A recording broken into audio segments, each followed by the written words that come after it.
is going on, AFC East Roundtable? We are live yet again on a Wednesday night. It is Colby, it is Dan, it is Richie, and it is TD. Where's TD? Well, we'll let you know where TD is.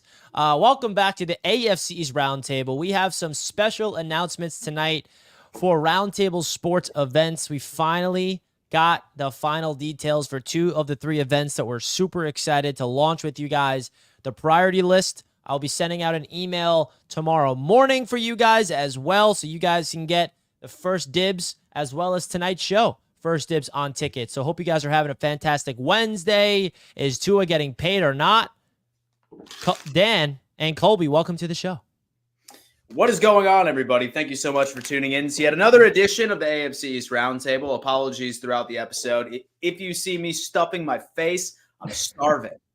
I'm absolutely starving. I've been eating clean for the past month. All right. And this is the first time I've ever had fucking bread and shit that's terrible for me. There you go. Beautiful. And it is beautiful. Breaking the fast. Bro, nothing feels better. Like when you're starving yourself or you're on a diet. Cause I do that all the time too with going to the gym where it's just you're having straight just steak and chicken and broccoli and rice and all the main stuff. And you have something super simple. Just you go to Panera and you get your free baguette. And let me tell you, it tastes like candy because your body is starving for something that is not healthy food anymore. Trust me, bro. I get it. But you know what? It makes that unhealthy food taste 10 times better. Dude, it fucking does. I've had chicken and rice for lunch and dinner every day for the past month. You have no idea. Dude, I've been doing that for the last 3 years. So I get it. Damn excited, bro. But is what it is. I'm just breaking it up real fast. You know what I mean? We have a hell of a lot to talk about today. We have a lot of exciting announcements as well, folks, especially for all of you that have been hankering on every single word that we have been giving you about the events. We'll tell you what, 2 out of the 3 events are completely finalized. And you're going to hear more about that here shortly. Colby, how's life with you, bro? Talk to me. Dude, life is going, man. I actually just finished one of my classes. I cannot wait to get this damn degree. Unfortunately, it's all the way through, right? So I'll get my bachelor's degree in 2.5 years. So I'll graduate a year from November, but I just don't have any breaks. But I just got done this photography and videography class. It was a super fun class, but let me tell you, we were learning about how to shoot stories, B-roll, all this different stuff, but it was so tedious, and I'm glad it's over, but I learned so much that's going to help me on YouTube. So I'm super excited as a creator, but I'm excited to also kind of get back into being able to make more content involving the Patriots. OTAs just wrapped up. We're heading into minicamp. This Wednesday, I'll be in Boston to see Tom Brady's induction ceremony. Talk to Richie about maybe doing something for the roundtable. So stay tuned for that. But I'm really, really excited to see, Tom Brady retire a Patriot. Wow. That's pretty dope. Damn. Yeah, man. I remember you reached out to me about that. So we got to get you a Roundtable Sports mic flag out there reporting live for Roundtable Sports. Well, we appreciate that. And I did study the same thing in school. So I remember all those same exact classes that you took. If you need any help, you can reach out to your boy over here. Well, guys, we talked about some events. We finalized the Miami Dolphins and New York Jets event. It is here, and it is here, baby. If you guys want to get your tickets, the tickets are officially live. The link is at the top of the chat right now. It is also in the description. We're going to be sending out an email to all the people on the list tonight or tomorrow morning as well. Now, this ticket comes with a big-time Saturday night party at Miller's Ale House in Miami. And then Sunday, we have our own little corner terrace, okay, in the Miami Dolphins Stadium, our own little private section. Now, these tickets are limited. No pump about that, dude. There's only, I believe, 65 tickets available in total. So when they get sold out, they are sold out. We cannot, unfortunately, add any more people. The Miami Dolphins were very strict about how many people is possible to join. So if you guys want to come to your Miami Dolphins and New York Jets event, that ticket is available right now. The link, again, is in the description of the video right now. You can also see what the website looks like right here. It is going to be a lot of fun, man. It's going to be a lot of fun. So the terrace is finalized. The terrace is finalized. Oh, dude. That's it's awesome, so bro. beautiful. It's so beautiful. We're going to have listen, folks, I'm not sure if y'all have ever had an opportunity of being in one of those terraces, but we have our own bar there. It's a lot of standing room, can sit down, can mingle. I'm going to love it because it's going to be Dolphins and Jets. I have no skin in the game. All I'm going to see is TD and Richie yelling at each other. And me and Colby are going to be vibing. If I say me too, Dan, let me tell you, that's my bye week too. That's the bye week. Oh, that's the bye week. You got to come through then if that's the bye week. It's going to be a damn good time. It's going to be so, guys, that link is pinned at the top of the chat. And also, the other event is finalized. And we have a special new announcement with this one. The Roundtable Sports Monday Night Football, Bills versus Jets. We have a special thing happening. Okay, look at everything that comes with this ticket. We are seated in the upper sideline, section 315. Tailgate with Gotham City crew, food, drinks, live DJ, access to the live show from Tailgate. But we also, which we just found out today, have pregame on the field access for the national anthem. Why didn't you tell me this? Whoa. I literally told you today, but it went over your head, I guess. This is the good news I was trying to tell you guys about. We're going to be on the field for the national anthem at MetLife Stadium for Monday Night Football. These tickets, there's only, I believe, 40-something tickets. So these are limited. You're going to have to pop out for that one too now. You kidding me? These tickets are limited. There's only 40 tickets available right now. That link is in the description. So any Jets fans, Bills fans, or any Dolphins fans, just know, Dolphins fans, that this is on your bye week. And TD Finstock will be there. So if you're a Miami Dolphins fan and happen to be in the New Jersey, New York area, which I know there's quite a few, come down, pull up, and come on down because it's going to be a lot of fun. This was last year's event at MetLife Stadium.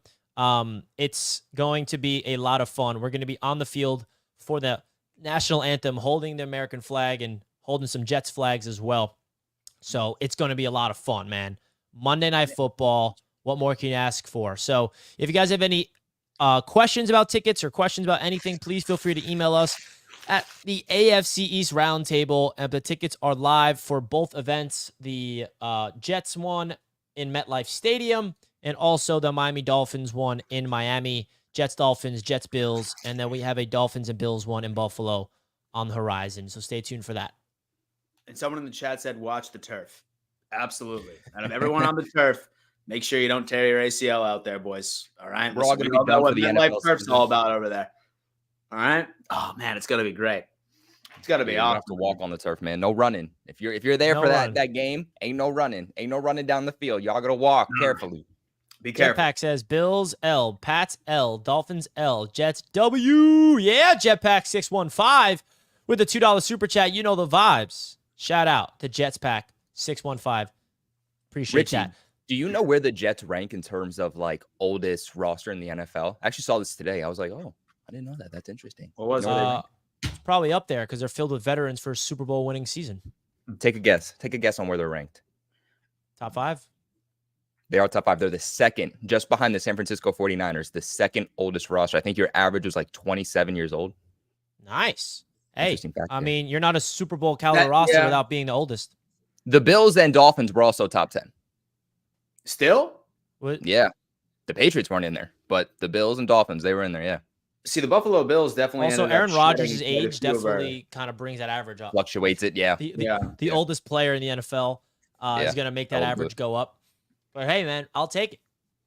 So we got rid of a lot of our 30-plus-year-olds. I mean, I'm sure, for example, say that we didn't do the Micah Hyde situation and the Jordan Poyer thing. It's Von Miller that's definitely putting our age sort of gap over that. Is what it is, though. Is what it is, baby. Hey, being old isn't a negative, in my opinion, in the NFL. I think that's overblown. I don't think so. For certain positions, right? I mean, I think you can look at it differently from a 32-year-old quarterback like rate compared to like a 32-year-old wide receiver, right? So a QB is likely still in his prime. So at that point, and a wide receiver is probably starting to fall off of a cliff at that point. And a running back as well. I mean, I definitely think a 28-year-old quarterback and a 28-year-old running back are entirely two different conversations too, but dude, there's running backs in their 20s who are still good players who don't even have homes right now just because the market for the position is dying. But you know what? Maybe Christian McCaffrey just changed it. I'll actually be curious to see what the effects are of that Christian McCaffrey deal, making almost $20 million a year. See, I feel like he's an anomaly though when it comes down into it because 100%. Nobody should be he's not making even him. a running back, bro. He's just like 50% of a team's offense. Like that's his position. 50% of a team's offense. He does it all. I was surprised that they gave a running back, even period, even despite it being Christian McCaffrey, who is an anomaly of a running back, obviously the best in the entire league. But it's just like, damn, almost $20 million for a running back. I mean, we're talking about the smart move for NFL teams is actually not giving running backs second contracts and just drafting a new running back like every 4 years in order to save cap space. Yeah. And they went off and gave a running back $20 million a year. Well, just under $20 million a year. So I'll be curious to see how that's going to affect the running back market. Because, dude, like a year ago around this time, running backs that were still on the open market were actually meeting, trying to figure out how to kind of refluctuate the market for the position. So I'll be curious to see how that changes. Yeah, I mean, Christian McCaffrey reset the market, and he's more than running back. He's a weapon. He's a wide receiver. He played how many snaps for them in the slot this past season? Yeah, quite a few. I have a buddy. He's actually the representative of the 49ers over on the NFC West Roundtable. He hates this contract. No, because he's locked. Well, I mean, there's 3 void years, and that are attached at the end of it. So they're going to be paying Christian McCaffrey until 2030. Say that they decide to restructure him at any point. Yeah. Wow, they're locked up for a minute. There's a lot of void years, right? Yeah, there's 3 void years right now. And first year he's off of the team. Still like $3 million in dead money. But I don't know. And so I have a feeling that they'll probably restructure him several times, probably at the beginning of 25 and then probably even 26 too. But I don't know. Crazy shit. That is interesting. The running back market is an interesting one that you have to look at in terms of resetting the market. We saw Justin Jefferson get paid, and now we have all these other NFL wide receivers holding out. CeeDee Lamb, Jamar Chase, Brandon Ayuk. So there's a lot of things to look out for. And then another player who's interesting. We wish TD was here. TD's over in the Keys. He's at no Wi-Fi right now. Quote unquote. Listen, we all know no Wi-Fi. That's where he is. Yo, listen, dude. He has stepped out for the evening. He's 3 margaritas deep. He's probably about to go on a nice little night cruise across Key West. I know it. Listen, it's a beautiful place. I would try and come up with an excuse not to show up to tonight's show if I was on Key West as well. But we miss you, TD. Yeah, so TD isn't showing up tonight for that reason. So don't blame us, blame him. But hey, you got us tonight. Even though the main topic and the main show, the main lore of the show is, will the Dolphins pay Tua Tagovailoa? Will they actually pay him? Does he deserve to be paid? I don't know. What do you guys think? Is it going to happen or not? Start off, Colby. Talk to us. Dan's still trying to figure out, do I want him to be paid? Do I not want him to be paid? So I feel like for me, it all comes down to what is the contract that we're looking at? And I don't know if there's been any rumors or any leaks on what the negotiations have been. I know that they're like antsy and trying to get this deal done, especially after the Waddle deal. But to me, it all comes down to how much is he looking to get, right? Because Joe Burrow right now is the highest paid quarterback in the NFL. He's making about $55 million a year. Then it's Jared Goff. He's making about 53, and then Justin Herbert about 52. I wouldn't make him the highest paid quarterback, but I could see him getting like $50 to $53 million a year. And to some people, that might sound a little bit high. That wouldn't even make him a top 3 paid quarterback, depending what exactly that contract looks like. But what you have to understand, not just with contracts for quarterbacks right now, we're not just wide receivers who have been getting contract extensions or, renegotiating contracts this offseason, is what we know about contracts right now is not what contracts are going to look like a year from now or 2 years from now. I remember just a few years ago when wide receivers were finally making like $20 million a year. They finally started breaking that number, and everybody was bouncing off the walls. Why are wide receivers making this much? And just a few years later, we're creaking up on wide receivers making $40 million annually as the highest paid in the league. So again, if Tua does get like a $53 million contract, he might be paid as like a top 5 quarterback right now, but in a year, 2 years, 3 years from now, where exactly is he going to be on that spectrum? And at the end of the day, Tua has the argument of what have you done for me lately, right? He was, I forget where he was in terms of passing yards this past season. I believe he was definitely top 5. Did he lead the NFL in passing yards this past season? He did. He did. He did. So again, he has that going for him. Obviously, he took the Dolphins to the playoffs this past year. They didn't do anything with it, but he did still take them there. So he's going to be able to say that he is a franchise quarterback that deserves a massive contract. He deserves to be treated as a franchise quarterback. So me personally, while I don't think that he should be paid as a Jared Goff or a Joe Burrow or a Justin Herbert or Lamar Jackson, I think that he could make like Jalen Hurts or Kyler Murray money, which is around that like $53 million annually. 51, 53? And you think that's yeah, worth like somewhere it? between You're being 51 generous. I mean, I think that's what he's going to make, because if you look at less than that, I mean, Kyler Murray is the first quarterback kind of getting into that $40 million range. He's making $46 million. And I think that Tua is better than Kyler Murray, at least right now, from what we've seen from Kyler Murray. Yeah. I mean, I would take Tua over Kyler. I think that's sort of, here's the thing, right? I think Tua is ultimately going to end up walking away with a $50+ million contract. And it's not necessarily because I believe that he deserves it, but it's because of how the market is going, right? It seems like every single quarterback contract or every single positional contract that leaks is always going to be competitive, or it may be even more than the person behind him. No, I do not see him being the highest AAV because, quite frankly, I don't think the Miami Dolphins would be able to afford it. You have 3 players on that team right now that are searching for a contract. News is coming out that Tyreek Hill wants more of his money guaranteed. I have no idea why they would want to do that. All right. Then you have Javon Holland as well. And then, of course, you have Tua going into it. I'll be honest with you, man. This is as objective of a take as humanly possible. This contract situation really, really looks familiar to me when Dak Prescott first got paid by the Dallas Cowboys. They had a guy that would pad his stats, that did very well during the regular season, always top 5 in a lot of categories. But when it mattered most in crunch time games, he just absolutely never delivered. So he ended up sitting back on an overall box score of a particular season, beating down on the competition that you were supposed to beat. But when it came down into true competition, what has he shown?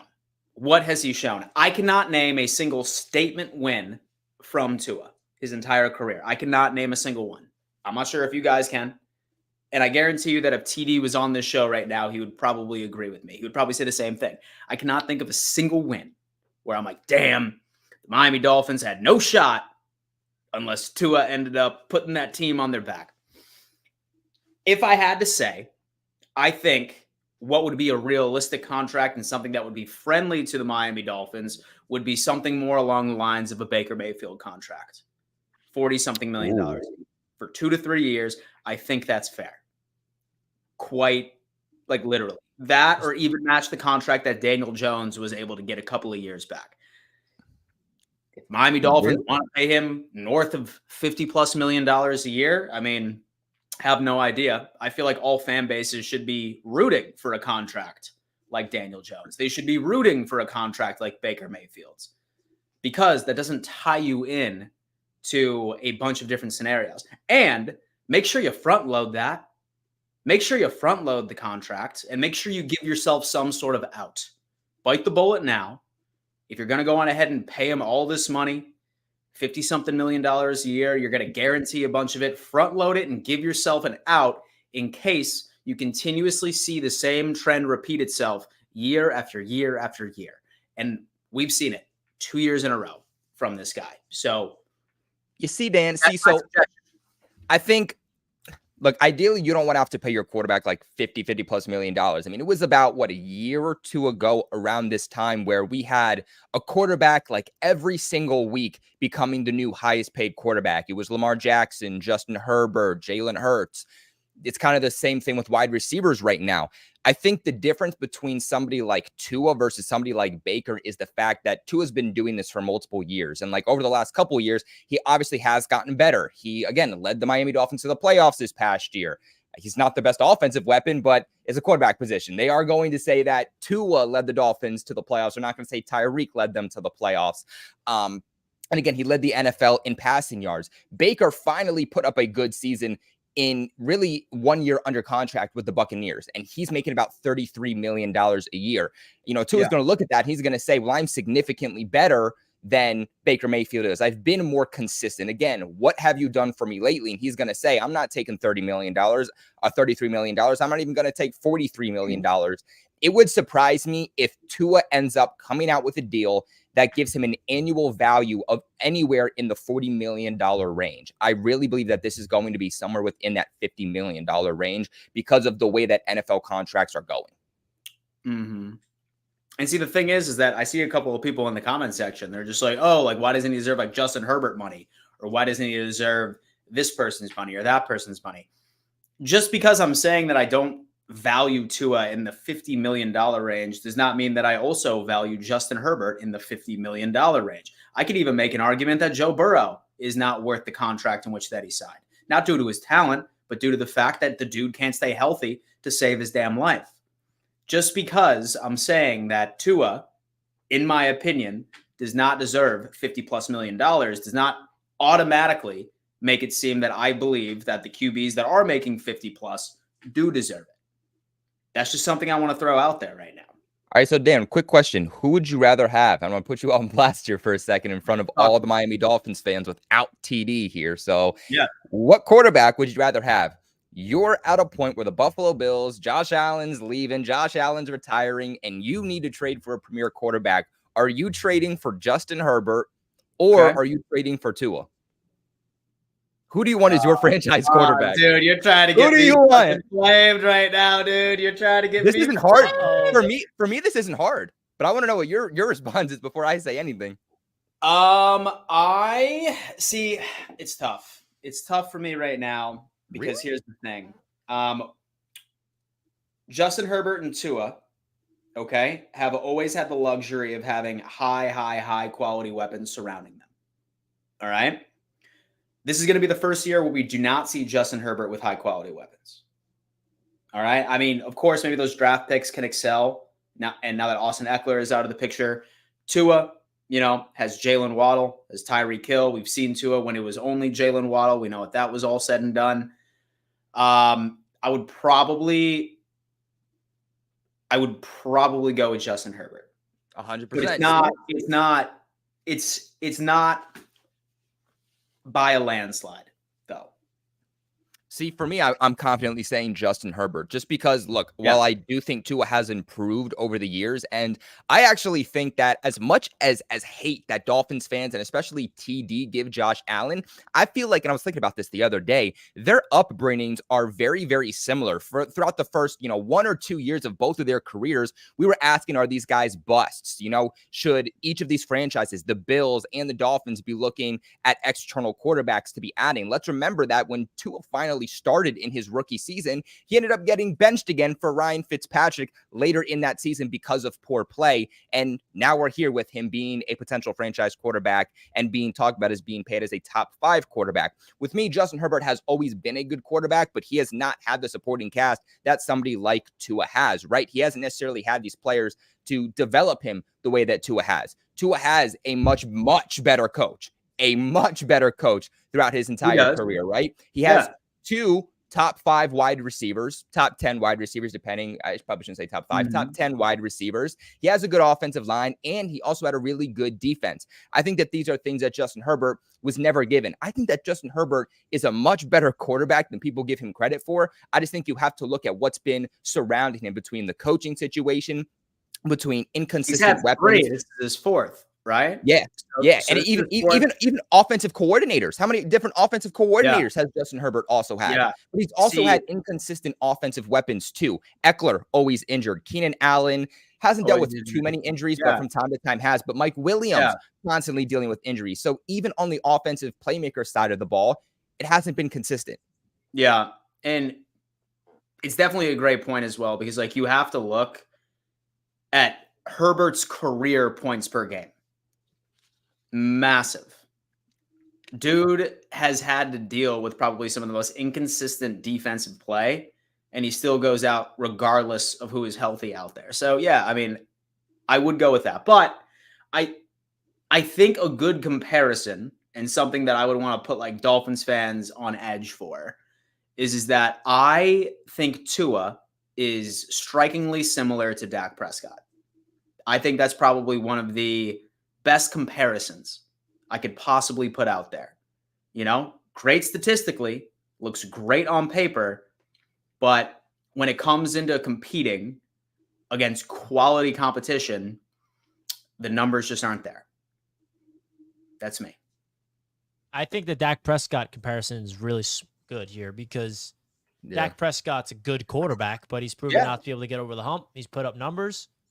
Tua has literally done nothing but just put up numbers. He hasn't won a thing. And that's why I said this on the huddle. Is there an NFL fan that's not a Dolphins fan that believes Tua Tagovailoa deserves to get paid the big bucks? Like, you know what I mean? Like, See, a good question. See, a good question is that, like, look at Dak Prescott's contract. Like when he first signed it, like he was at one point the highest paid quarterback in the league. Did y'all say, "Oh hell yeah, rightfully deserved"?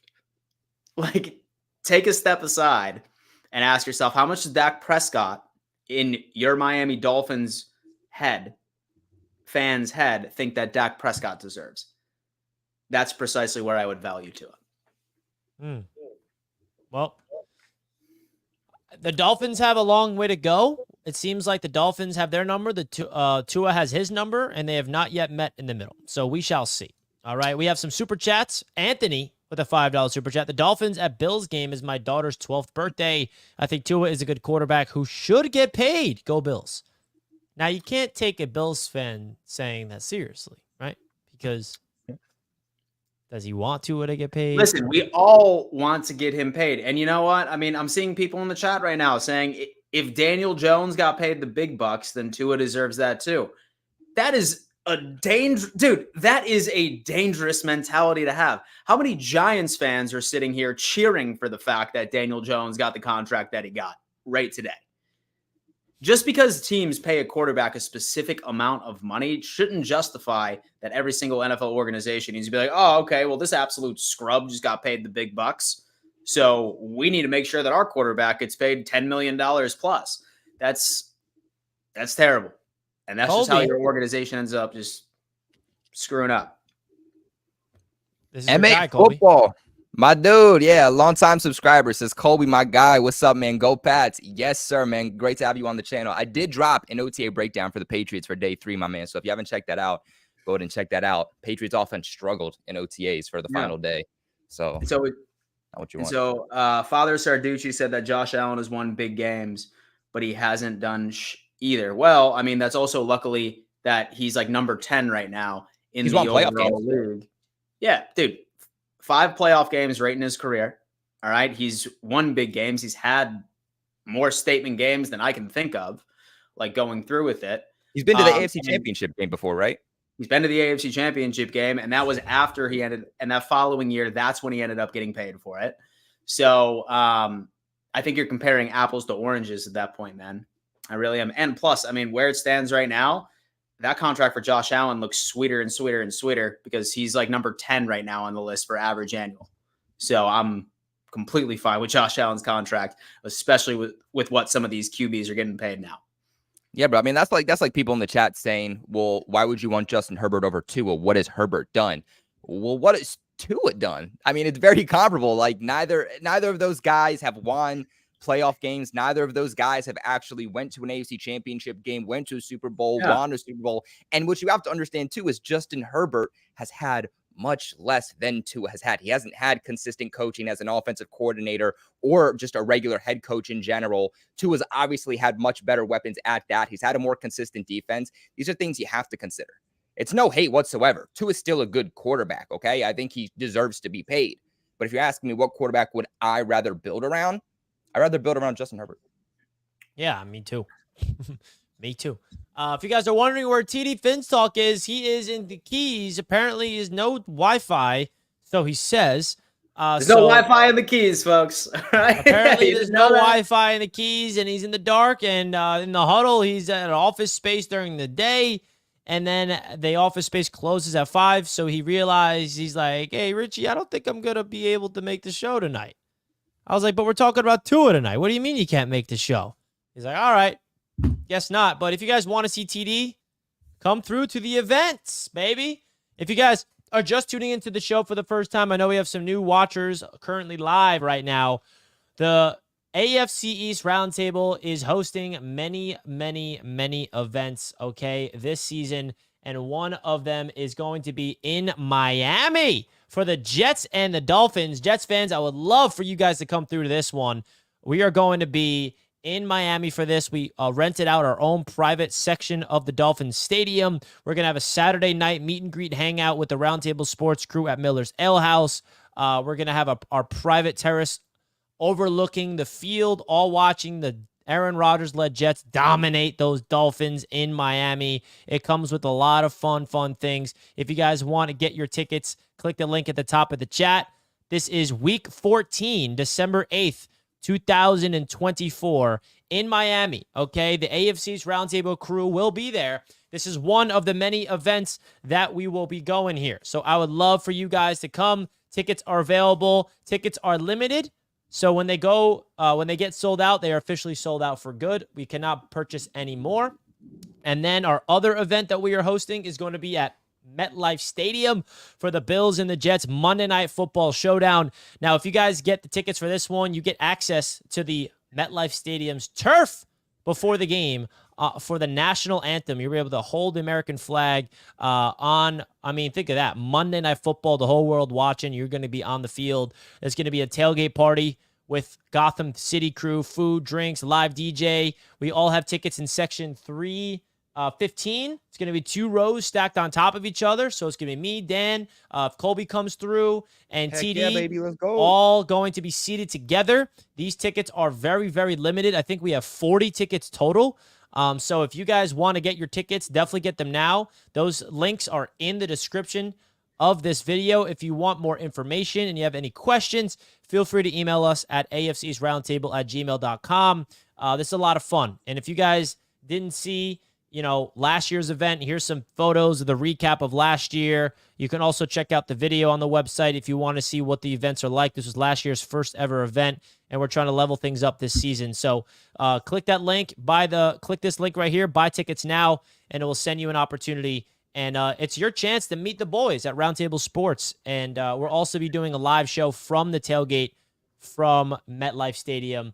And then from the Dolphins standpoint, we'll be doing a show, I think, at Miller's Ale House on Saturday night with all you guys. So definitely come through, click those links, purchase your tickets now. They are limited, and we'll see you guys there. I'm excited. So the Miller's Ale House, that's the one in Fort Lauderdale we're doing it at? I don't know. I wish TD was here. He's the one that knows that. Dude, Stay tuned. Miller's Ale House Saturday night party.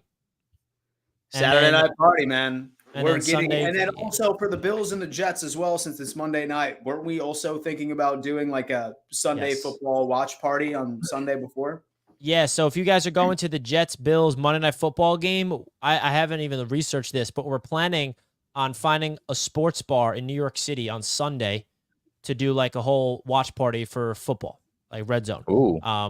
Because the Jets and the Bills are playing Monday night. The Dolphins are on a bye week. Okay, so none of us are going to have anything to watch. So we're all going to be together in the city, and that's not going to really be an event or anything. We'll probably just tell you like, hey, meet us at this bar, and then we'll all be there together watching some football before the Monday night showdown between the Jets and the Bills. So again, guys, if you want to come to these events, tickets are limited, so those links are down below in the description of the show. JD the Great, member of 9 months, says, what's up, fellas? I will be at least one of the events. We all know that Tua is going to get paid, and as a Dolphins fan, we will be all right. Fins up. I love it, JD the Great. Cannot wait to see you there, either in Miami or in New York, JD. Cannot wait. Cannot wait. Dope profile picture, too. That is pretty cool. Glenn with a $5 super chat. Thing about Tua is he is Miami quarterback. He probably would not be good on other teams, but perfect quarterback for Miami and the system they run. Yeah, that's why you should pay him, Glenn. Pay him. I agree. Pay him. Dude, I hope Tua resets the market, honestly, because that's less money they're going to be able to put elsewhere. I agree. Especially with two receivers paid in the top 5 right now. It's crazy. Hey, man. I didn't say it, dude. That was you, Colby. Yeah, man. Don't worry. I got it, Richie. I'll say for the both of us. Hey, appreciate you, Glenn, for the very generous super chat, baby. That's what we like to see. Richie Fresh, $5 super chat. Kincaid talk was great earlier. Bills hate is real. Keep doubting us, though. What is it? Richie usually says until Bills prove otherwise, they are a threat. I mean, I'm sorry, Richie Fresh. I'm not going to believe that Dalton Kincaid is going to be the next best tight end in the entire world this season. I'm sorry, Richie Fresh. I can't get behind that. If that calls me a Bills hater, and I mean, is that considered, Colby, is it Bills hate if I don't think Dalton Kincaid is going to be the next Travis Kelce this year? No, I mean, Richie has a lot of takes about the Jets that I don't necessarily agree with, but it's not hating. It's just I'm not necessarily as high. I love Dalton Kincaid. I actually think that Dalton Kincaid is going to be not even a top 10 tight end. I think he's going to be a top 8 tight end easily, somewhere within the top 8 this upcoming season. No, but Dan thinks he's going to be all pro, like the best, like the I don't best. think he's going to be, he's not, I don't think he's going to be all pro. Like he's not going to be out. Hear me out, right? Well, Dan has this whole, like, Dan did like 8 hours of Adderall study of data to break it down. And so, let's hear it. Stop putting me on blast. All right. Stop putting me on blast about stuff like that. But Colby, no. Basically, what I looked at is that I looked at all of the top tight ends last year, right? Think of Sam Laporta, think of Kittle, think of Travis Kelce. All right. All of them had an average of 120 targets. Travis Kelce had a 78% like hauling in his targets. So he hauled in 78% of his targets. Laporta ended up hauling in 72. Dalton Kincaid hauled in 80%, but he only had 91 overall targets at the end of the day. So what I did was I looked at the amount of drops that he had, which was 4 altogether. And I said, all right, let's give Dalton Kincaid 120 targets going into it. Just out of curiosity, say that the data stays somewhat true, right? Say that it stays around the same, some room for error. He would have ended up finishing with 934 rate with the overall yards. Say that his yards per average per reception were also to remain somewhat consistent based off of where Josh Allen targeted him at. I also took into account that since Diggs is gone, that's 160 targets that are wiped off of the floor that need to be redistributed. Gabe Davis is 80 that need to be redistributed. And then amongst some of the other wide receivers and tight ends that are no longer on this team. So 250 more. So I'm like, okay, say that he can get to about 78% to 80% hauling in his targets, which is not completely out of the realm of possibility because he was known for that in college, for having great hands and being able to really extend plays, use his body, and come down with the football, which he's proven in college and last year. I came up with the conclusion that I think he's going to have around 140 to 150 targets. He'll haul in about 80% of those, and that would probably put him at about 1,200 to 1,300 yards. And last year, the highest receiving yards for any tight end last year was George Kittle at 1,090. So that's where my take came from. Wow. I mean, you definitely put a lot of thought into this, Dan. I'll definitely give you that. You did your homework. I'm a little concerned you have too much time on your hands that you did that in the first place. Dude. But Dan, it's a cup of coffee. I was cooking. It's screaming a little wishful thinking to me, right? Like with that logic, the Patriots would have had their first 1,000-yard wide receiver this past season since 2019 and Kendrick Bourne if he didn't get injured, right? Like it's wishful thinking. I definitely see where you're coming from. But the thing with Dalton Kincaid too is that defenses were looking at Stephon Diggs, right? They were giving him double coverage, sometimes triple coverage. Right now, I feel like, and this is just me personally, NFL teams can see this differently. When I look at the Buffalo Bills, who is their biggest receiving threat? I think that it's Dalton Kincaid. I think that he's the guy that I'm most scared of. I think he's the guy that's going to take that second-year leap. He's now going to get more double coverage, maybe sometimes triple coverage that he wasn't getting this past year because that was already going to Stephon Diggs. I think that's going to translate over to Kincaid to where Josh Allen isn't going to throw him the ball as much. Now, because of all of the issues with your wide receiver core, I think you're going to have twos and threes being asked to play, even fours being asked to play a notch above where they're supposed to. And also having a lot of new guys in, a lot of rookies come in. I think that Dalton Kincaid is going to be a guy, especially early on, that Josh Allen is going to look to in times of needs. He's going to want to feed the ball to a lot, but he's only going to be able to do that so much when teams start honing in on the fact that that's going to be his number one wide receiver. So I think that, how many catches did he have last season? He had, actually wrote it down. He was 73 for 91. He was 73 for 91. Yeah. So I could definitely see him being targeted more and having more receptions. I could definitely see him cracking 1,000 yards. I for sure see him cracking 1,000 yards. I think somewhere between 800 to 1,000 yards is where he's going to end up finishing. But do I think he's going to finish as the best tight end in the league? No. It's kind of like a Tyler Conklin thing for me too, right? Like Tyler Conklin got fed the ball, but I think that also dictates who was around him. While Conklin's a good tight end, he put up like over 600 yards this past season. Just because you put up the most yards doesn't make you the best player at the position, right? That's like saying Jameis Winston a few years ago was the best quarterback in the National Football League when he had the most passing yards in the NFL. And we all know he was never the best quarterback in the National Football League. So famous. I mean, I see where you're coming from with Hennessy Kincaid, brings up a good point, though. Since we're doing hypotheticals, Garrett Wilson, 2,000 yards. If he stays healthy and if he does this, Tyreek Hill did that, and then Justin Jefferson did that over there, and then he stayed healthy, and then Garrett got that pass that didn't go through his hands. That's 2,000 yards. All right. Well, that's pretty obscure. All right. My data actually has, some sort of reasonable. What do you mean? The way that A.J. Brown did that, and then if Garrett had a healthy quarterback plus fun fact. A little lateral. Fun fact. You know what? It's funny, and all I do is laugh at this. And you know what? It is the off season, and I am in the business of getting views. I was going to tell myself I'm not going to make a video on this because it's so laughable. But we ended up getting reports, and it's been consistent, that the most consistent wide receiver at the Buffalo Bills OTAs, does anybody want to guess who? Chase Claypool.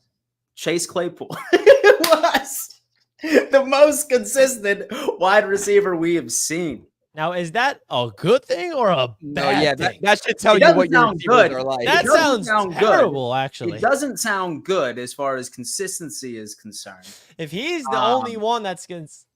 Dude. You better... I think now it makes sense. This is why you're pushing Dalton Kincaid to be the next coming of Travis Kelce. You have no receivers. The Patriots receivers are better than yours. If Chase Claypool goes off this year, I will be so surprised. I will feel bad for every single time I ever shat on that guy for so many. But, I mean, listen, you know what? I'm optimistic. The best quarterback that he's ever played with was Ben Roethlisberger. As soon as when Roethlisberger retired, he was given Kenny Pickett and then Justin Fields. And then he never saw the field over in Miami because Tua can't get past his first read anyway. Like he was typically his fourth or his fifth.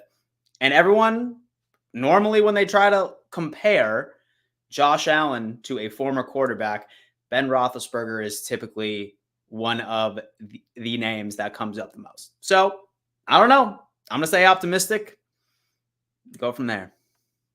And you have every right to be, man. And yo, Miggy, member for 6 months. Love the roundtable. Good stuff, boys. Thank you, Miggy. We appreciate that big time. Bro.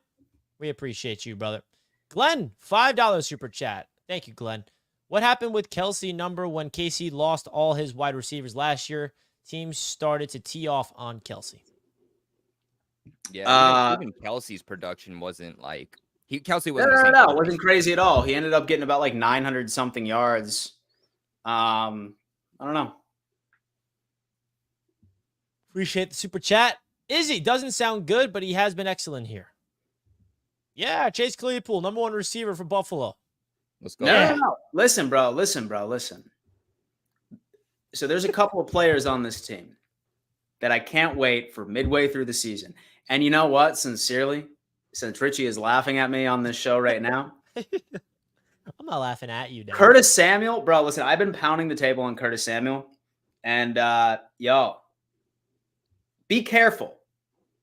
Be careful. I mean, I feel Yeah, like man. people in this chat should learn. I feel like people in this chat should learn, folks. How many times do I need to make you look like an idiot when December comes around? This is a question to the chat. How many times do I need to make you look like an idiot? Is this the 5th year in a row? Just wait. So what are you saying about Curtis Samuel then? Go on. Oh, I'm Dan said he's saying gonna that have I like think 1,200 Curtis yards. Samuel. I'm saying that Curtis Samuel Uh-huh. is going to be a hell of a lot better than people want to give him credit for. He will have the best season of his career this year in Buffalo. And I sincerely hope that he cooks the Jets and the Dolphins defense. That would make me feel, dude, imagine the chirping I'm going to give you at MetLife Stadium if the Buffalo Bills end up winning and Curtis Samuel like popped off like 130 yards and 2 touchdowns. Imagine. Yeah, it's a nice delusional. So Dan, you still think you're gonna put up like that 1,000-yard season, that like 1,200 yards that you predicted on Twitter a couple months ago? Yeah, dude, I'm gonna be like, Still yeah, think that? man. I haven't forgot about gosh. that. Curtis Samuel, Chase Claypool. Dan will bring up the one tweet he had correct and the 99 other ones that he got wrong. It doesn't exist. All the drunk tweets. Forget about those. Richie Fresh says Richie thinks you have to have a superstar to win. Well, the Bills have proven you don't need a superstar to win, but the Bills have also proved you need a superstar to win a Super Bowl. I mean, the Bills win, Richie Fresh. Oh, What do they win though? Colby, what have the Bills won? They win divisional titles. Yeah. I think you could win division titles without a superstar. Can you win a Super Bowl without one? Dalton Kincaid will carry you. And someone said, is this part 2 of the greatest story ever told? Oh, gosh. It is. Chapter 2, It is. volume 2. Listen, all right? Last year when I started the greatest story ever told, I want you to picture this as a motion picture, all right? The first greatest story ever told was about a 5-minute montage at the beginning of the movie. The real meat and potatoes and the plot of the movie began after the loss and at the end of the movie. Once we raise that damn Lombardi. Yeah, so it's not part 2. It's not part 2 at all, my friend. It's still the beginning of the first movie. Dan, the greatest story ever told was just plagiarized by every other season you guys have had leading up to last year. It was just a copy and paste. Izzy says Claypool won't be number 1, but he's been very good. Yeah. Congrats on being good in OTAs. How many times do we say Samuel had a crap quarterback play? His entire career. So does Garrett Wilson. See? Garrett Wilson. Just saying. I didn't say it. Didn't Curtis Samuel play with Cam Newton? Yeah, but so that was definitely toward the downward of his career. Curtis Samuel career. Dan, speaking of going to these, the event, yeah, right, at MetLife Stadium, you know what you have to make sure that you bring to this event? Who's that? Alcohol. Oh. Booze? Oh! Because you are going to be stinking up this event if you don't bring Mando with you, because you're going to be sweating when you see and you realize when you show up to MetLife Stadium for this event that the New York Jets have beat the Bills back-to-back seasons on that turf that you hate. So you better bring Mando, okay? Because if you don't, I guarantee you'll be very, very disappointed. Now, folks, if you don't know by now, Mando is a proud sponsor of the AFC East Roundtable. You guys can get $5 off your starter pack if you use our code AFC East. Mando whole body deodorant will have you smelling great all summer long. Mando's array of odor controlling solutions ensures you'll be fresh from head to toe. The solid stick and invisible cream tube control odor for 72 hours, but you can start odor control in the shower with the 4-in-1 cleansing bar and a body wash, which helps stop odor before it even starts. The best part is it all fits in your carry-on. All the liquids in the starter pack are under 3.4 ounces, and with the deodorant wipes, you can fresh up on the go. So I honestly recommend it. I have been using Mando ever since they sent it over to me every single day. It is something that I've honestly never thought that I needed, and it's completely changed the game for me. So if you guys want to go down below in the description, definitely go check out Mando. You guys can click the link And then you can build your own starter pack, which is really cool. You get to choose exactly the type of products that you want, which is my personal favorite about the Mando website. Is, as you can see on your screen now, I'll share the screen. When you click the link down below in the description, you will be able to build your own starter pack and choose which flavor you want. So the unscented, you got Cloverwoods. My favorite is the Pro Sport personally. They got the Pro Sport 4-in-1 tube cream, the Pro Sport body wash. It comes with a free 15-pack soft pack. Deodorant wipes, which I never knew existed until now, and I've been using them. Definitely go check out Mando, guys. You definitely do not want to miss out. If you use our code AFC East, you get $5 off. A great way to support what we do here at Roundtable Sports, guys, is not only by liking the shows and subscribing, but also supporting the brands here. And one of them just so happens to be Mando, which we are very, very proud to be sponsored with. Right, Dan? Mando, man. Listen, I use all their products on a regular basis, and I highly recommend you do, man. Listen, hygiene, always important, especially when you're sweating out a win or a loss from your favorite football team. Swamp ass is the devil. You better bring that to that event, bro. I'm telling you. If you don't bring that Monday night, you're gonna be. Yeah, Dan, I'm gonna need some space from you, bro. This is my first time meeting you guys. Let me tell. If you don't smell, yo, listen, I smell good, bro. I smell good all the time. Remember you. All right, we're gonna see, Dan. We're gonna see. I'm waiting to meet Dan. I smell good all the time. Like, I feel like Dan gives me like medium to taller height energy, and I'm kind of scared that I'm gonna meet Dan, right? And I'm gonna be like, "What's up, Dan? Nice to meet you, buddy." I'm looking down on you. I'm kind of scared. Like, what if Dan's smaller than I think? Is how tall are you? That depends. How tall are you? Dude, come on, man. No, me and Richie are the exact same height. Nah. Okay, but I was actually thinking this, Richie, when you posted with your girlfriend the other day, I don't know if it's that she is just so small or you're tall, but I was like, damn, Richie looks like he's like 6'3" right now. And I was like, shit. I am 6'3". He's not. I was about to say, so you're can't 5'10", Richie? 5'11", you know. All right, so me and Richie are 5'10/5'11". Wow. Okay, so we're like all the same height. All right, let's go. Short Kings. It's gonna be great for pictures. Perfect for pictures. Kings unite, except for TD, bro. He's like 6'4". He's like 6'4". I honestly did not know TD was that big. When I saw him in person, I was like, "Oh, you're an offensive tackle." I was like he's huge. I didn't realize how big he was. Like, I didn't know how tall TD was, honestly. No. I thought he was like my height, if not shorter. I was completely wrong. But everyone's asking where TD is. TD is in the Keys, and apparently he has no Wi-Fi. That's apparently what the case is. Also known as he popped back a couple of brewskis, and he's like, I'm gonna take the night off. Okay, bro, he's still in the hot tub right now. He was just like, man, fuck the AFC's roundtable. Richard Fresh with another super chat. So with that logic, without Kelsey, Chiefs have 0 Super Bowls. I don't think they win as many. The superstar is Patrick Mahomes. I don't think they win as many. And let's not forget, Richie, who left the Chiefs, who was a superstar? Tyreek Hill. And everyone counted out the Chiefs. Why? Because, there goes a superstar receiver. And what do the Chiefs do? They won a Super Bowl. Now, obviously, Travis Kelce's still there, but come on now.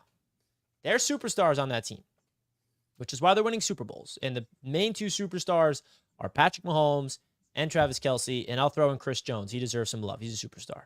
I'll throw in that defense in general. That unit was crazy last year.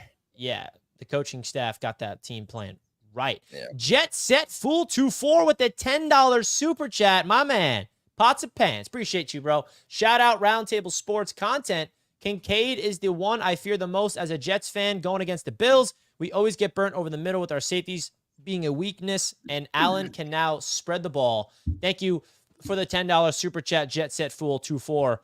We appreciate it. What's your thoughts, Dan?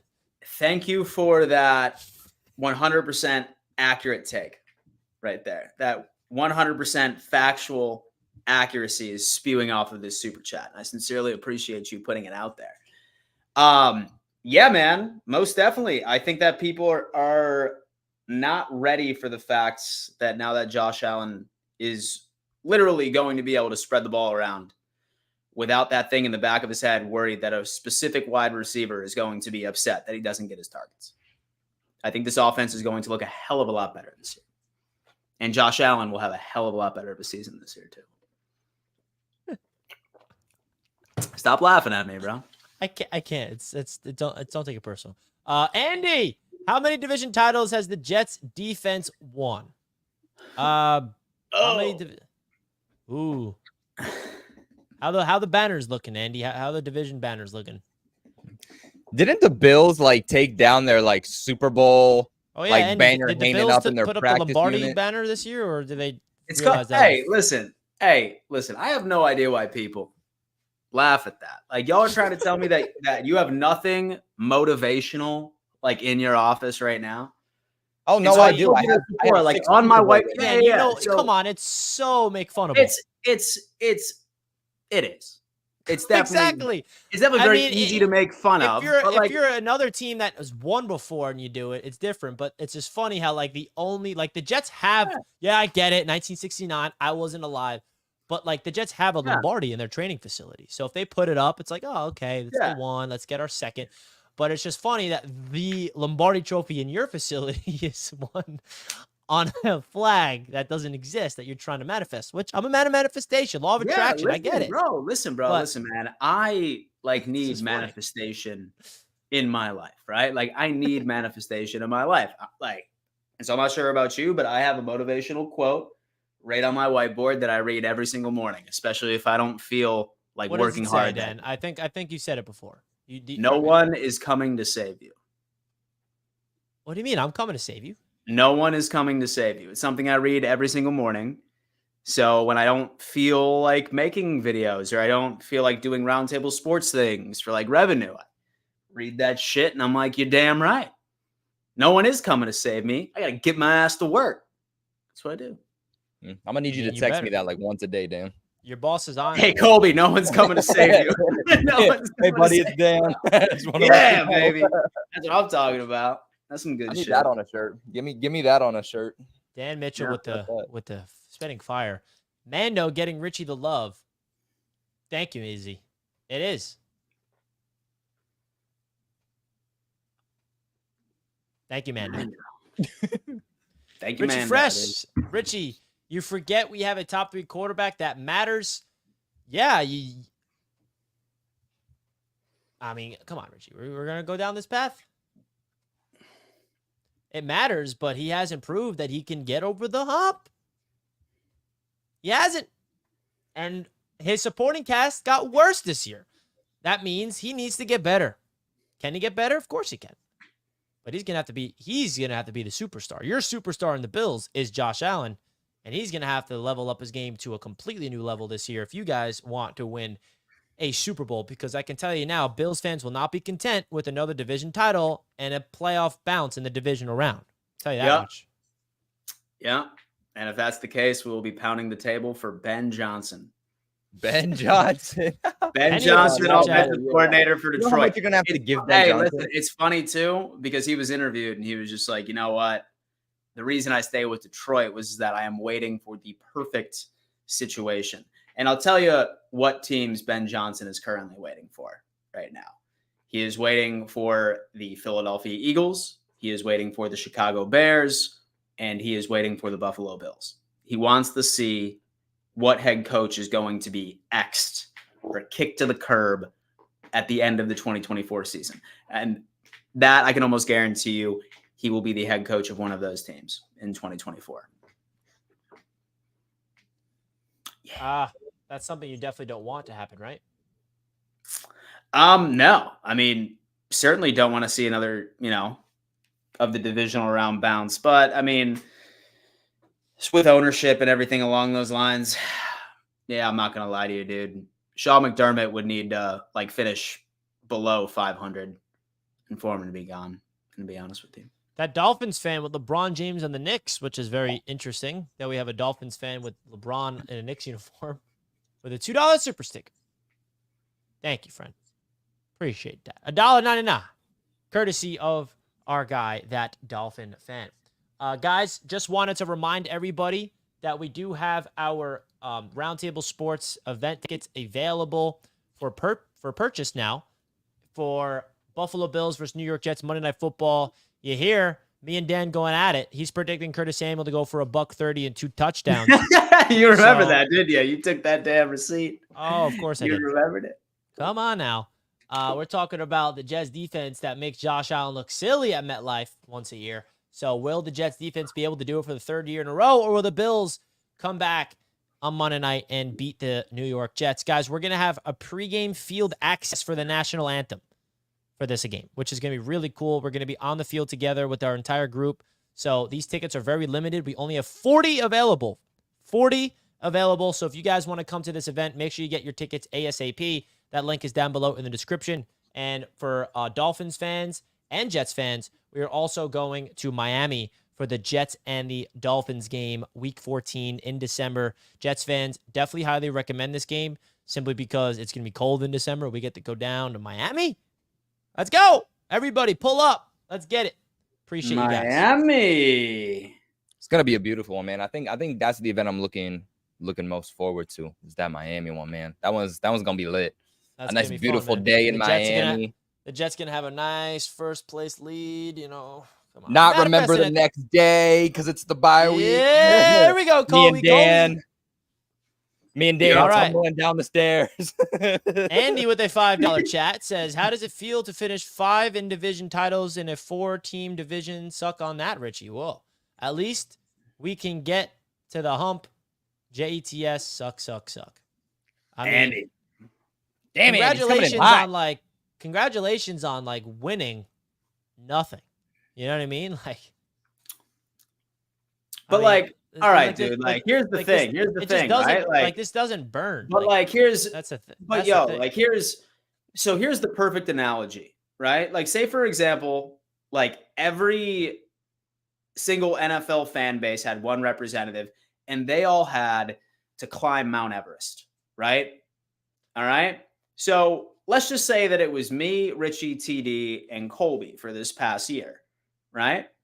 Let's say that I made it the furthest climbing Mount Everest. And the Jets and Richie, he ended up giving up 7 miles down the road. And then TD Finstock ended up giving up 2 miles down the road. But I kept going. But then eventually I couldn't reach the top. That's like you guys being like, oh, dude, you didn't reach the top of Mount Everest, dude. Oh, fucking, what was it even worth? Like, come on, man. What was it worth? That's the perfect analogy. That's the perfect analogy. I was sitting back, legs kicked up, hydrated, while you were going all the way up there for what? If you didn't get to the top, why'd you keep going? But I feel like if nobody finished, then we're all kind of on the same wavelength. Like, congrats, you guys. One fan ended up finishing. Yeah, one fan ended up finishing. He's and the one that was Kansas City. Like, that's why, I'm okay with the Kansas City fan that made it to the top of Mount Everest talking crap to me. But the dude that gave up before me, bro, what you talking about? Like, there's 31 teams that fail. Yeah. Exactly. Guess what? The Bills have failed. I feel like the Jets. I feel like that's a coping mechanism. That's simple. The Patriots are looking to climb a new mountain, though. You know, they've been up and down Mount Everest 6 different times. Yeah. They want something different. You know what I'm saying? That's cool, right? Yeah, I mean, it's like, let's not forget the Super Bowl hype in the window that was so open for these Bills. They had these 2 years for them to fall flat on their face. Yeah. I mean, that's the disappointment. Is it not? But the Jets have been living a disappointment. I mean, sorry that what happened last year was tragic. Yeah.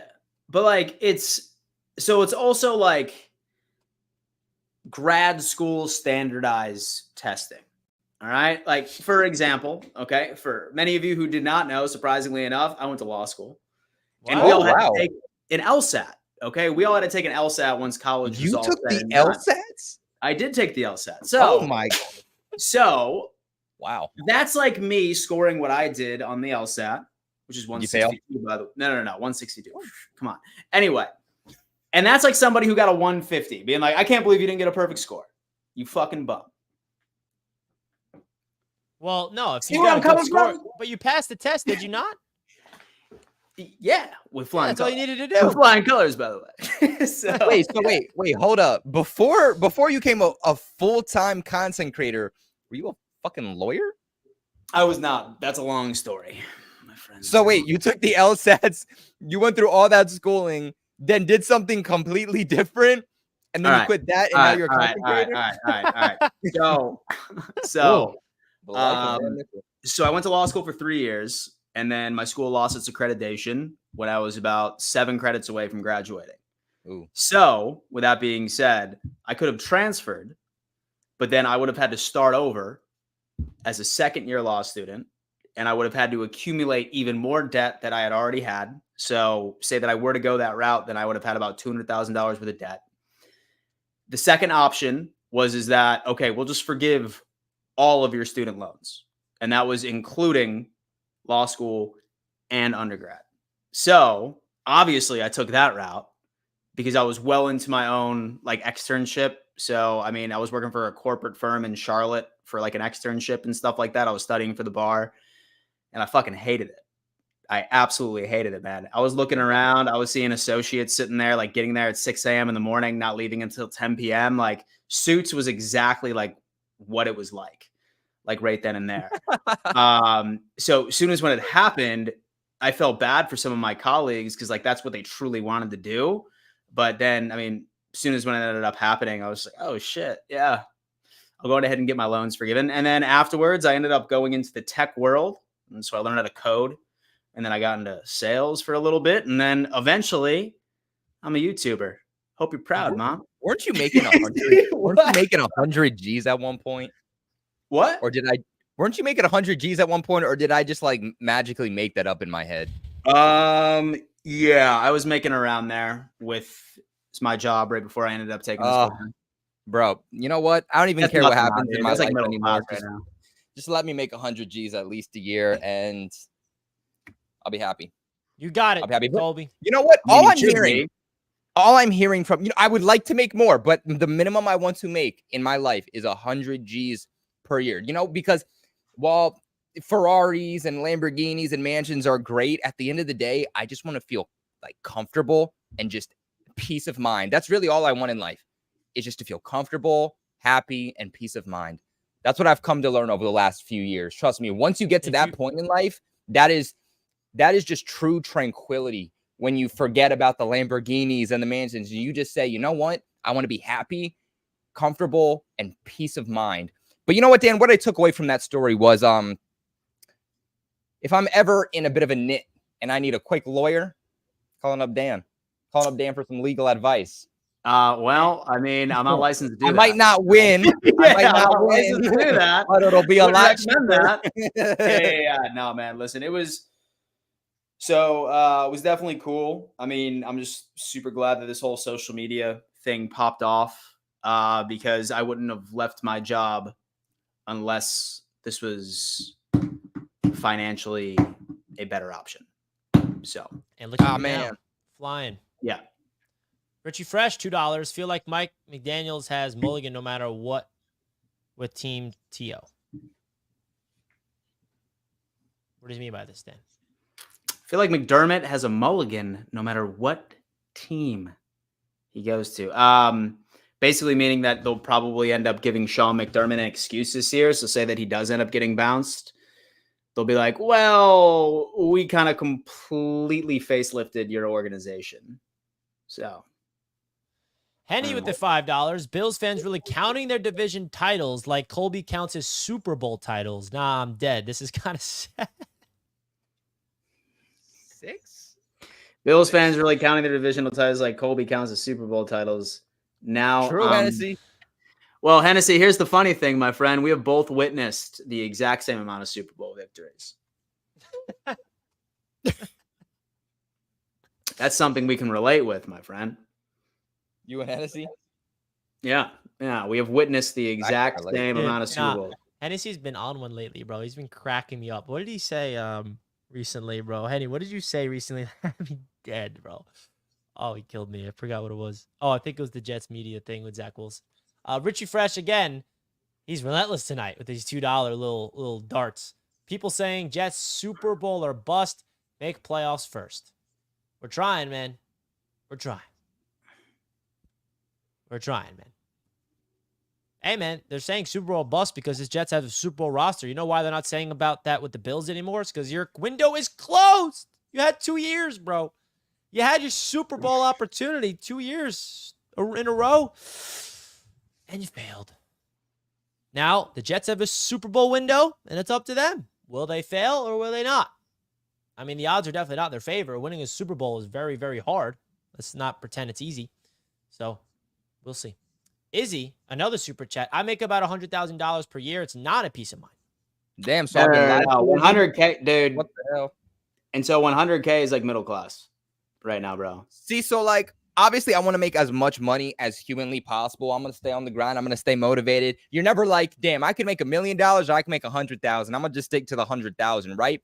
But like, at the end of the day, my goal is to not have a mansion or a billion cars. My goal is just to feel like comfortable, confident, maybe retire early, put mine and my family in kind of a good financial place out of kind of all of that. Just the mental struggle that I feel like comes with a lot of finances these days. Take a couple of vacations a year. That's So all you I want need. me to, dude?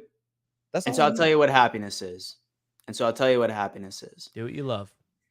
Happiness is number one, where you can wake up in the morning and do what you love, have all of your bills on absolute auto pay, never have to worry about checking your bank account to make sure that you have enough for like your daily expenses. Make sure that you can take your loved one out for a nice meal once or twice a week, go on vacation 2 to 3 times a year without absolutely sweating it. That's happiness. That's what it is. Yeah. You see, that's That's like, all that's it is, just man. Listen, bro. the Listen. baseline. That's what I want. Just the baseline. Stress free. That's it. Exactly. That's all. That's all I need. That's all it is, baby. If I get more, Right. that's great, but I don't need it. That's That's just all at it least is, what I baby. need. That's all it is. You just do what you love, and you just let the passion fuel you. That's my advice. That's what I've done, at least. Izzy, I mean, dude. I mean, I'll tell you what. Like, that's why, like, I try telling Colby all the time. I'm like, bro, like, listen, like, I like love that, like, you're going for this broadcasting thing and everything along those lines. But, dude, listen, let me tell you something. The nicest thing on earth is not fucking answering to anybody. Dude, I know. I already have to do that. I School. absolutely love it. It's the best feeling in the world. I will never go back. I will never go back. Yeah, that's what I'm learning through school already. By the way, for anybody confused, I am the youngest on this entire panel, even when TD is here, believe it or not, because right, TD looks like he's 20. But no, I'm pretty no, it was sarcasm. I'm pretty confidently the youngest one on this panel. So I'm like going through schooling and all right now, trying to figure out my avenue because I know what I want to do. I know what I wanted to do since like sophomore year of high school. But you just want to be smart about everything you do, especially financially, especially in today's economy and inflation and the way that everything's headed. I just want to be smart about everything I do. So, you know what? You guys are learning about life lessons here on the AFC East Roundtable today. And let me tell you, there's nothing you should take away more than the episode today. Let me tell you that. Yeah, and Colby, when I had no idea what I was doing in my life, and I was a sophomore in college, and then junior year of college, I'm like, yeah, I'm just gonna like make an Instagram account about the Jets. You know, it sounds fun. That was me, sophomore year of high school. I was very undecided about where I was headed, and I still don't know where I'm going. But I'm just living in the moment, and I'm just letting my passion be my guide. And here I am, and I'm just happy. That's all I can say. I'm happy, and I get to interact with my favorite people on the internet every day and yell about my favorite team that sucks basically my entire life. How about that? It's great. I have guys like King what I I realized get to yell too? with. I got LaSalle. I got Glenn yelling at me about the Dolphins. I got Andy just relentlessly telling me about the Jets that we suck. It's just it's great. And so you know what, guys? Since I've moved to Florida, right? Like, y'all are my only friends.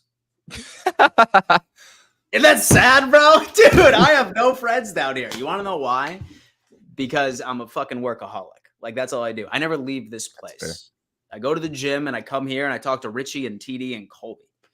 That's literally my life too. That's it. And my girlfriend. That's it. That is my life, baby. I have that's all you need. 0 friends. I just have Richie, TD, and Colby, man. That's it. I like it. That's all you need, man. That's all you need. That's all I need. That is all you need. Izzy says, no, Henny, we count 4 in a row like you're 4 total, says Izzy. The Bills fans doubling down on division banners. Mike L with the $2 put $7K in a year in a Roth IRA. You'll retire with $2 million. and get on that damn Roth IRA is definitely very, very smart investment. And so I highly recommend that, Colby. And crypto. Start investing in crypto. Nothing about crypto. Start investing in crypto. Very volatile. Careful. It is very volatile. Like, don't put all your eggs in one basket, but say that you have some extra money to invest, like after some of the safer routes. Get in fucking crypto. Just saying. Just saying. Well, folks, don't forget to hit the like button on your way into the show if you did not already. We have over 200 people watching right now with around 138 likes button smashed. Hit that like button. Let's go. Everybody, we want to make sure that you know that our events are live. The tickets for the Jets and the Bills Monday Night Football is available, as well as the Jets Dolphins in Miami is available. Those tickets links are down below in the description. And now we will open up for our Patreon segment and get into the dance with our Patreon members. You boys ready? Let's go.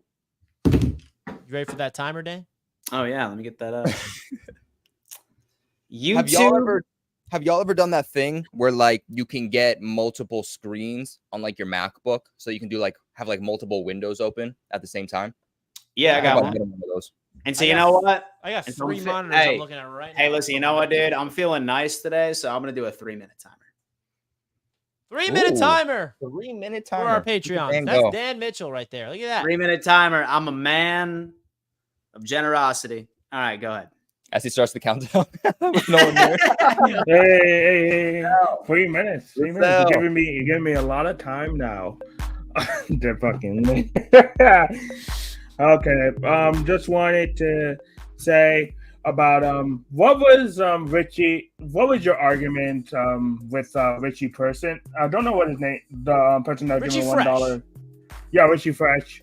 Because I didn't understand it at first, because really, my thing is you need the superstar in one position. If you don't have it that position, then you need it everywhere else. And that one position is quarterback.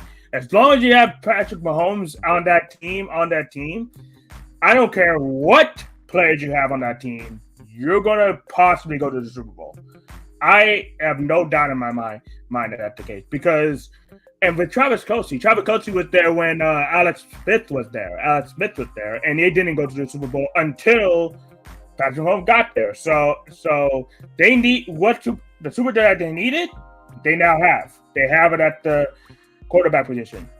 But the big question is, Lissell, that he was saying is that he thinks that he has a top 3 quarterback in Josh Allen, that they can win a Super Bowl because they have the superstar in Josh Allen. What do you say to that?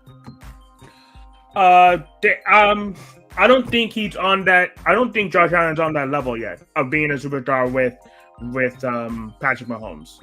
I don't think he is. That is a fact. Because he hasn't beat him yet, and he hasn't shown that you could bring him to the promised land yet.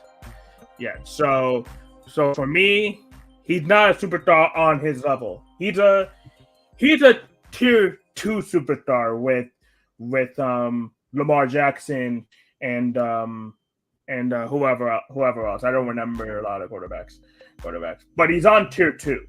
He's on tier 2 right now. He's not the best. He's not great. He's not superstar level with Patrick Mahomes yet. Yeah, that's what I would say. But doesn't mean that he can't be.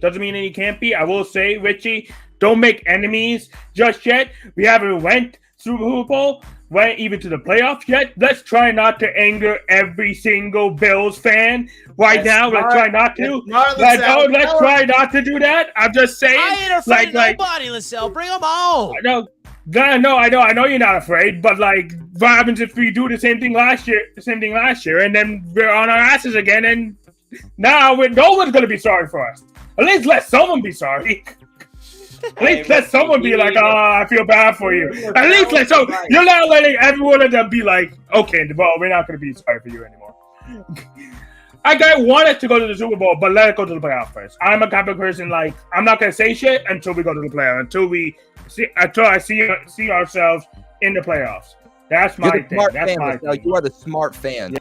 You're the standable fans. Heed Lissell's advice.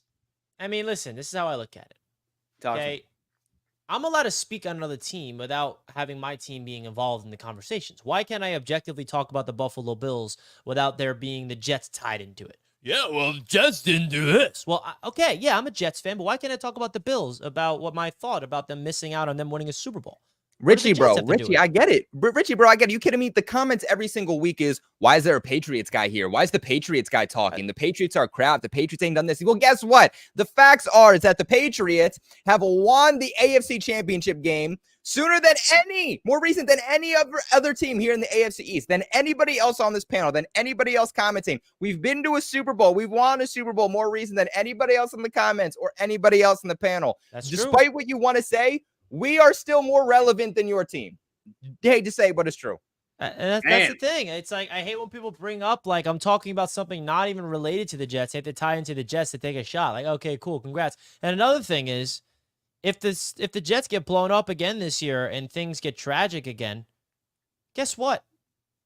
I'm built for it. That's all I know. It's unfortunately what I'm comfortable with. You think I'm gonna be like, live in the pain. like Live in the you pain, think I'm buddy. scared of the pain? You think I'm scared of misery? It's all I know. That's all you've seen me as. So it's not like I've never been there before. That's another thing.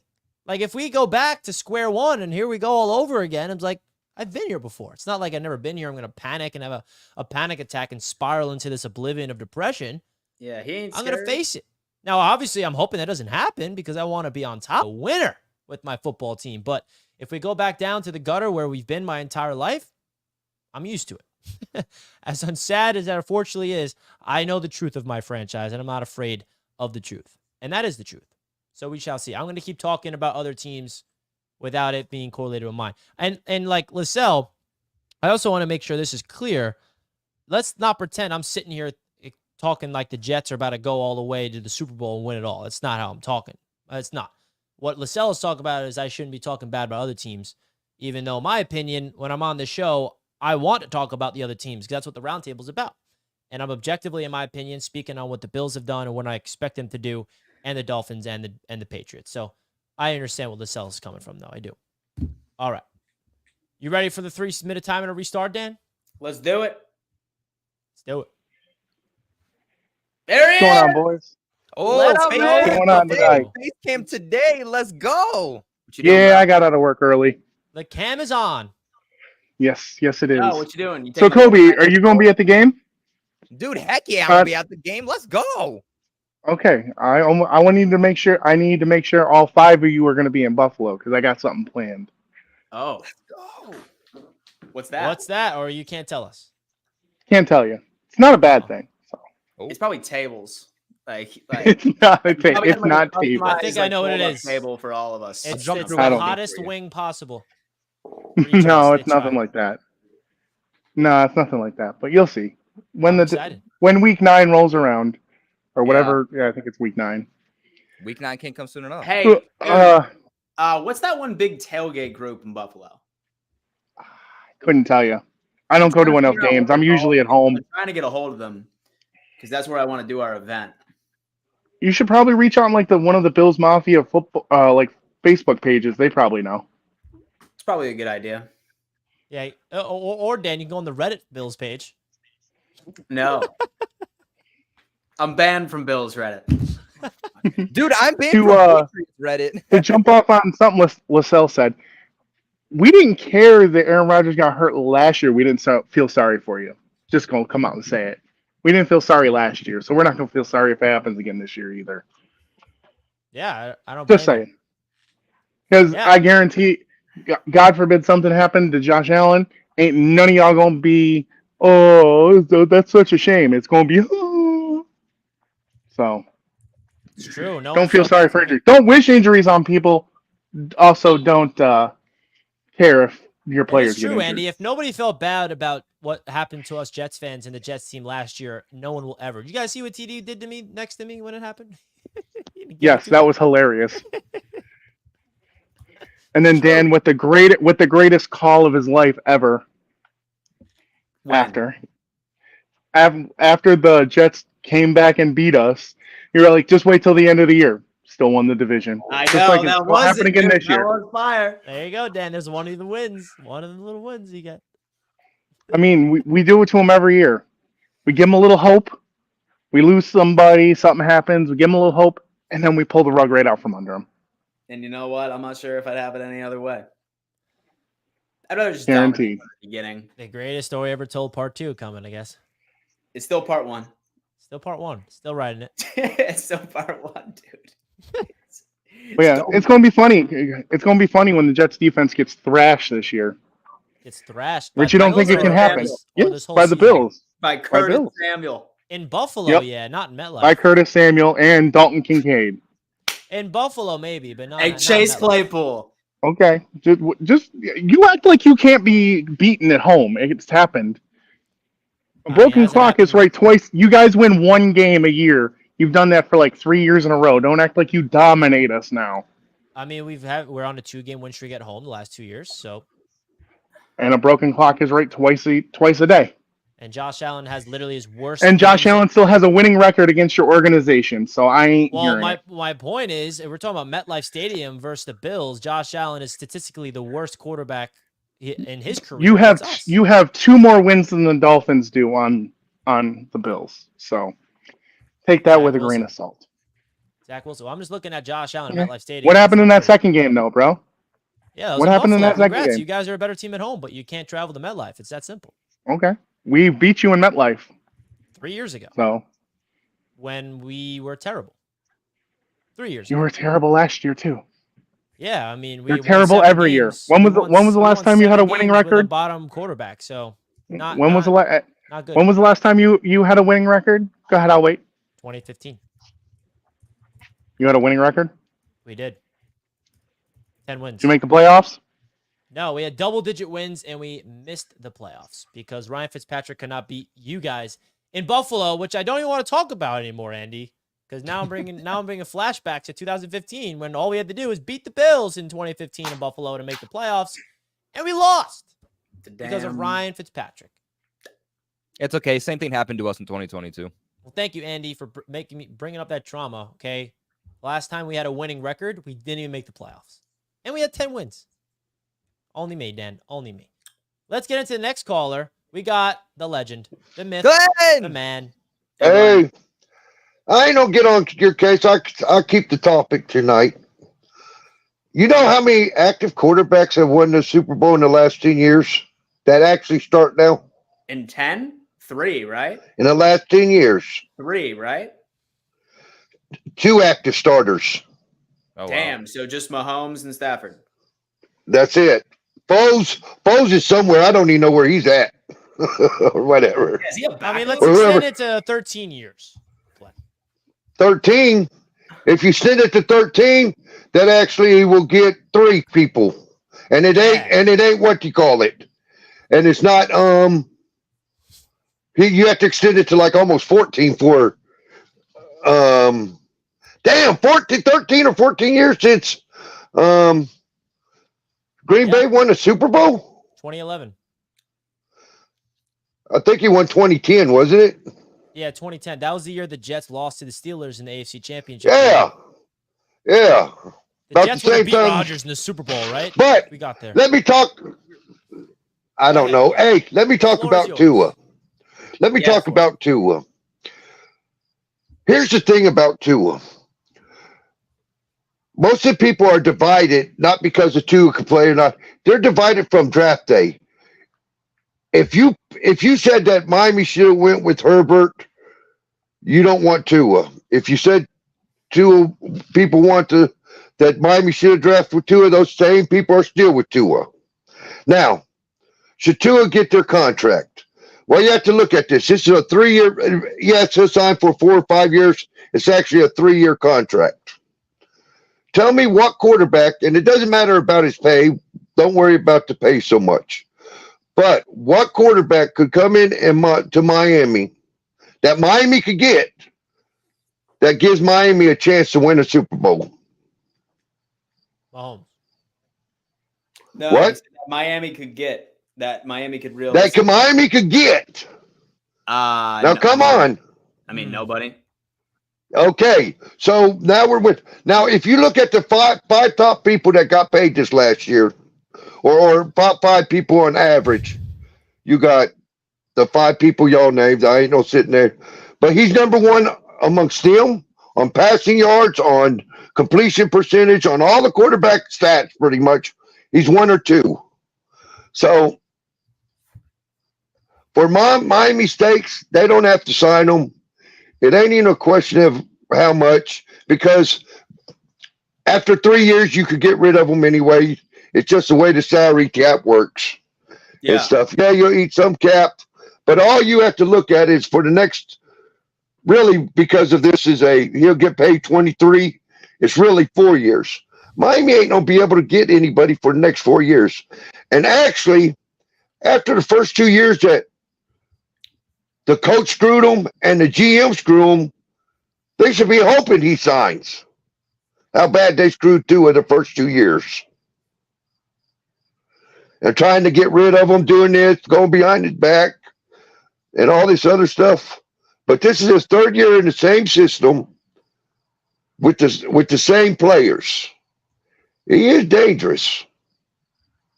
And I will tell you this, he will be up for MVP because they're, especially the first 8 games. Wow. Well, Glenn, thank you for Bold that. take. Bold take from Glenn. Yeah. We appreciate Glenn it. went off. Okay. Damn, all right, Glenn. MVP. Talk your shit, man. I mean, hey, Tua was in MVP talks last year. He was in the MVP talks. I'm going to go grab my water jug, folks. He was in The MVP what? talks last year. Izzy! What up, man? It's my boy. How you doing? The shirt, bro. I messed with the shirt. Me I too. like I appreciate it, man. Listen here, Morty. The Jets are bullshit, all right? All right, Morty. Morty. Hey, but hey, you gotta check the rest of the shirt, right? This shirt's for Richie. Sauce. Oh, sauce. I was like, wait, what does that say? Hashtag Yeah. sauce. I need that Sauce. Szechuan sauce, Morty. Oh, baby. Sauce. But What you know about it? no, I heard a Lascelles on here talking about Josh Allen as a tier 2 superstar, and I'm okay with that. Right? If tier 1 is just Mahomes and the next tier is Josh Allen, sure. To put Lamar in that tier, sorry, He's tier 2 with Josh Allen. negative. Yes, he is. No, he's not. What has Josh Allen done that Lamar Jackson has not? Gone to the AFC Championship game, won more playoff games, won more Lamar was division in the AFC titles. Championship game last year. Oh, okay. Scored more than 7 points in the AFC 2 Championship game. MVPs, 2 first-team All-Pros. One MVP was really valid. The first one was really valid. I got to give him that. Freaking 6 touchdowns and 1 interception that year. The ratio was great. Last year, 29 total touchdowns. When Dak had more touchdowns, Josh had more touchdowns. Like 5 other quarterbacks had more touchdowns than him. Yeah. I mean, you I got can't to get at behind least it. admit. So, Listen, Richie, one thing I will say that does actually feed into Izzy's point as well. Playoff statistics, Lamar is a passer rating of 75.7 with only 1,300 yards, 6 touchdowns, and 6 interceptions. Josh Allen has a passer rating of 100, 2,723 yards, 21 touchdowns, and only 4 interceptions. I still think they're Playoffs. at least in the same tier. I don't think Lamar. I put Lamar a tier below. I'm not saying Lamar is trash. Like don't get it twisted. good. He's not garbage. But Yeah. when you measure those two guys and the way that they play, especially in the postseason, it's not close. It's not close. And And people you know will what? down with the This Bills is in the also- playoffs, and that's fine.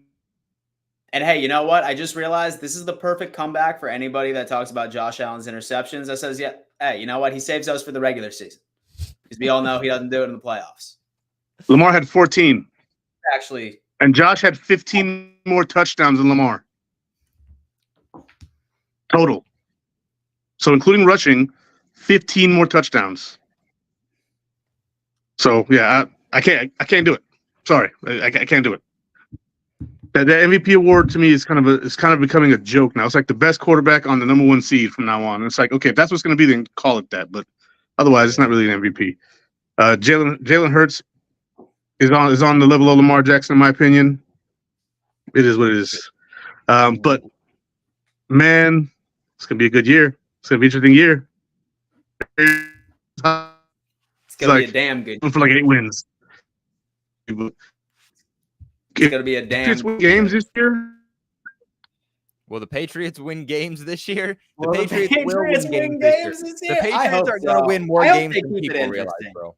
It's Man, you know annoying what, how dude? slept on the Patriots are. And I'm not saying they're going to be good, but like 3 wins with the number 1 seed is absolutely insane when you look at the fact that they have a better and healthier defense coming together. Much better quarterback play. I'm not saying it's going to be top tier, but it's still significantly better and more consistent quarterback play than it was last year. And you're getting all of your core players back amongst the players that were injured. I mean, it's just who knows football and who doesn't, really. That's what the argument is. Jetpack says, delusional Wins, baby. Bills fans smoking copium heavy. And then he doubles down with a $5. Jets winning AFC East. Don't trip, Richie. Look up and down the rosters. It's not close. AFC say lock. Super Bowl incoming. Jets, A Jets, A Jets. He was doing great until he said Super Bowl. Then he lost me. Hey, man, listen, you know what, dude? This roster is As loaded. Richie says, never gatekeep optimism. I'm happy for you, man. You know what? I like that, Richie. I like that. Never gatekeep optimism. Jets fans, you deserve to be excited. Yeah, I literally, it's my least favorite thing when people Richie deserves to be excited for his team. He does. Every 100%. fan deserves to be happy for their team. Best So roster Ruben in the just- AFC East on Hey. What's the paper. point of being a Hey. fan if you're going to live in misery, bro? I mean, come on. So Ruben just came in and said CJ Stroud will make all of you victims this year. I actually agree. Oh, I think the Houston Texans are actually Most slept on. overrated. They're my Super Bowl Slept favorites. on. I think What? They're the most. Ruben, They're the I opposite got of your back, slept bro. on. I think the Houston Texans are What? going to take the biggest. It's the most glazed team. Bro, they're the most in the glazed NFL, team in the dude. NFL right now. How they slept on. The whole NFL world watch. is just like, Just watch. oh, dude. They're my Texans, Super Bowl they favorites got for the AFC. digs, They're my bro. Super Bowl favorites. Overrated Yo. trash. They're about to go to MetLife, and CJ Stroud's going to curl up in a ball again and go 10 for 28, and they're going to blame the weather. Oh, his weapons were hurt. Get outdueled by Zach Wilson. I mean, come on now. My CJ team's not Stroud's making the talking like playoffs, he's. so. I mean, CJ Stroud's out here on podcasts talking like he's been in the league for 10 straight seasons, dominating. He's done a 1 year. Do it twice Yo. in a row before you talk the way you talk, CJ. Come on. Now. So Colby, fun fact. What you right? got, Ruben? So fun fact, Colby, right? It's pretty clear that TD Finstock is the president of the Josh Allen Haters Club. It's pretty clear that I am the president of the Joe Burrow Hater Club. Uh-huh. Richie, I'm pretty sure, is the Wow. president of the CJ Stroud Hater Club. Wow, really, Richie? It's come out of the woodwork. It's come out of the woodwork. I think Richie's officially a CJ Stroud hater. Dude, I love CJ Stroud. I like him too. love Joe Burrow. Overrated. Okay, I mean, we still have to see what he can Overrated. do consistently after year 1, but I mean, that year 1 performance he had, absurd. Yeah, congrats. Historical, man. Has to be the CJ Stroud hater leader. Do it again, CJ. Do it again. You better match it and surpass it. That's all I'm saying, brother. That's all I'm saying. CJ. They got significantly better on both sides of the football. They did. But And come and on, they Colby. made the You playoffs. have to They won admit, a playoff though, game. with the Texans, you have to admit, they're definitely not being slept on. The whole NFL world is expecting them to win that division and be like one of the best teams in the AFC this year. Maybe the NFL world, but I feel like amongst communities of like fan bases in the NFL, I've seen them be slept on, at least on social media. I'm looking at social media. I'm not talking like NFL Network and Good Morning Football. I'm not talking about them, but I'm talking like amongst fan bases on social media. They're being slept on. I'm seeing like rankings online and all. And I'm like, how the fuck are we not talking about the Texans? Yeah, I mean, they definitely should be talked about. I think they have every reason to be hyped up. But unfortunately, Ruben is going to be disappointed because they're not going to come through. Jet it out with their $2. How many times Lamar had a real one like Josh? Ooh, A real number 1 wide receiver. yeah. But you also have to keep this in mind. He has Mark Andrews, who is a top 3 tight end. Yeah. but So he's- although he hasn't maybe had a top number 1 wide receiver, he's had easily a number 1 tight end. Josh Allen didn't have a number 1 tight end. now he does, right, Dan? yeah. Here's your time to go off about Kincaid, Dan. Izzy, I was saying if the Pats win 8 games, if they win 8, the future is much more difficult, and the Jets, been more talented, just failed. If the Pats win 8 games, you will see me jump for joy. I will jump out of my window and record it for you. And the Jets didn't really fail, Izzy. I mean, listen, the season was over when it was over in the first 4 snaps. Let's be honest with ourselves last year. We're not even going to talk about it because I don't want to bring up some trauma, okay? Jetpack, did I lose you? Clear his throat. Jets Super Bowl. Let's go, baby. You absolutely Yeah, love you the vibes. still lost me. Make the playoffs first. Stay healthy first, actually. Stay healthy. Stay healthy, that's Super one. Bowl. Glenn step comes one. back. Richie and the Jets fan, be very optimistic. It is funnier when the Jets crash. I mean, hey, Dolphins fans are very optimistic every single year, and Dolphins fans continuously cannot stop talking about the Jets on Twitter. Like, what is wrong with you guys? Dan, Are you more you just infatuated with the missed. Jets than your own team? Damn. Dan, you just missed a comment about the Buffalo Bills. There was a comment about how Josh Allen had a number 1 wide receiver, right? But Lamar never did. And I said, but Lamar had a number 1 tight end. Josh Allen never did with Mark Andrews, right? So you could look at it both ways.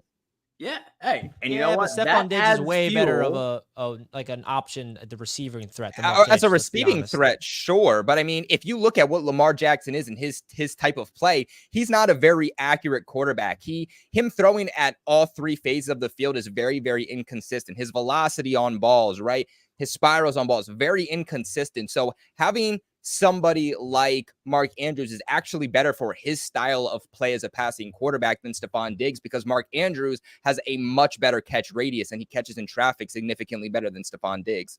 So I'd actually even push back on that. Yeah. Jet It Out says we will get MVP Rodgers due to lack of respect. Let's go. Chip on his shoulder.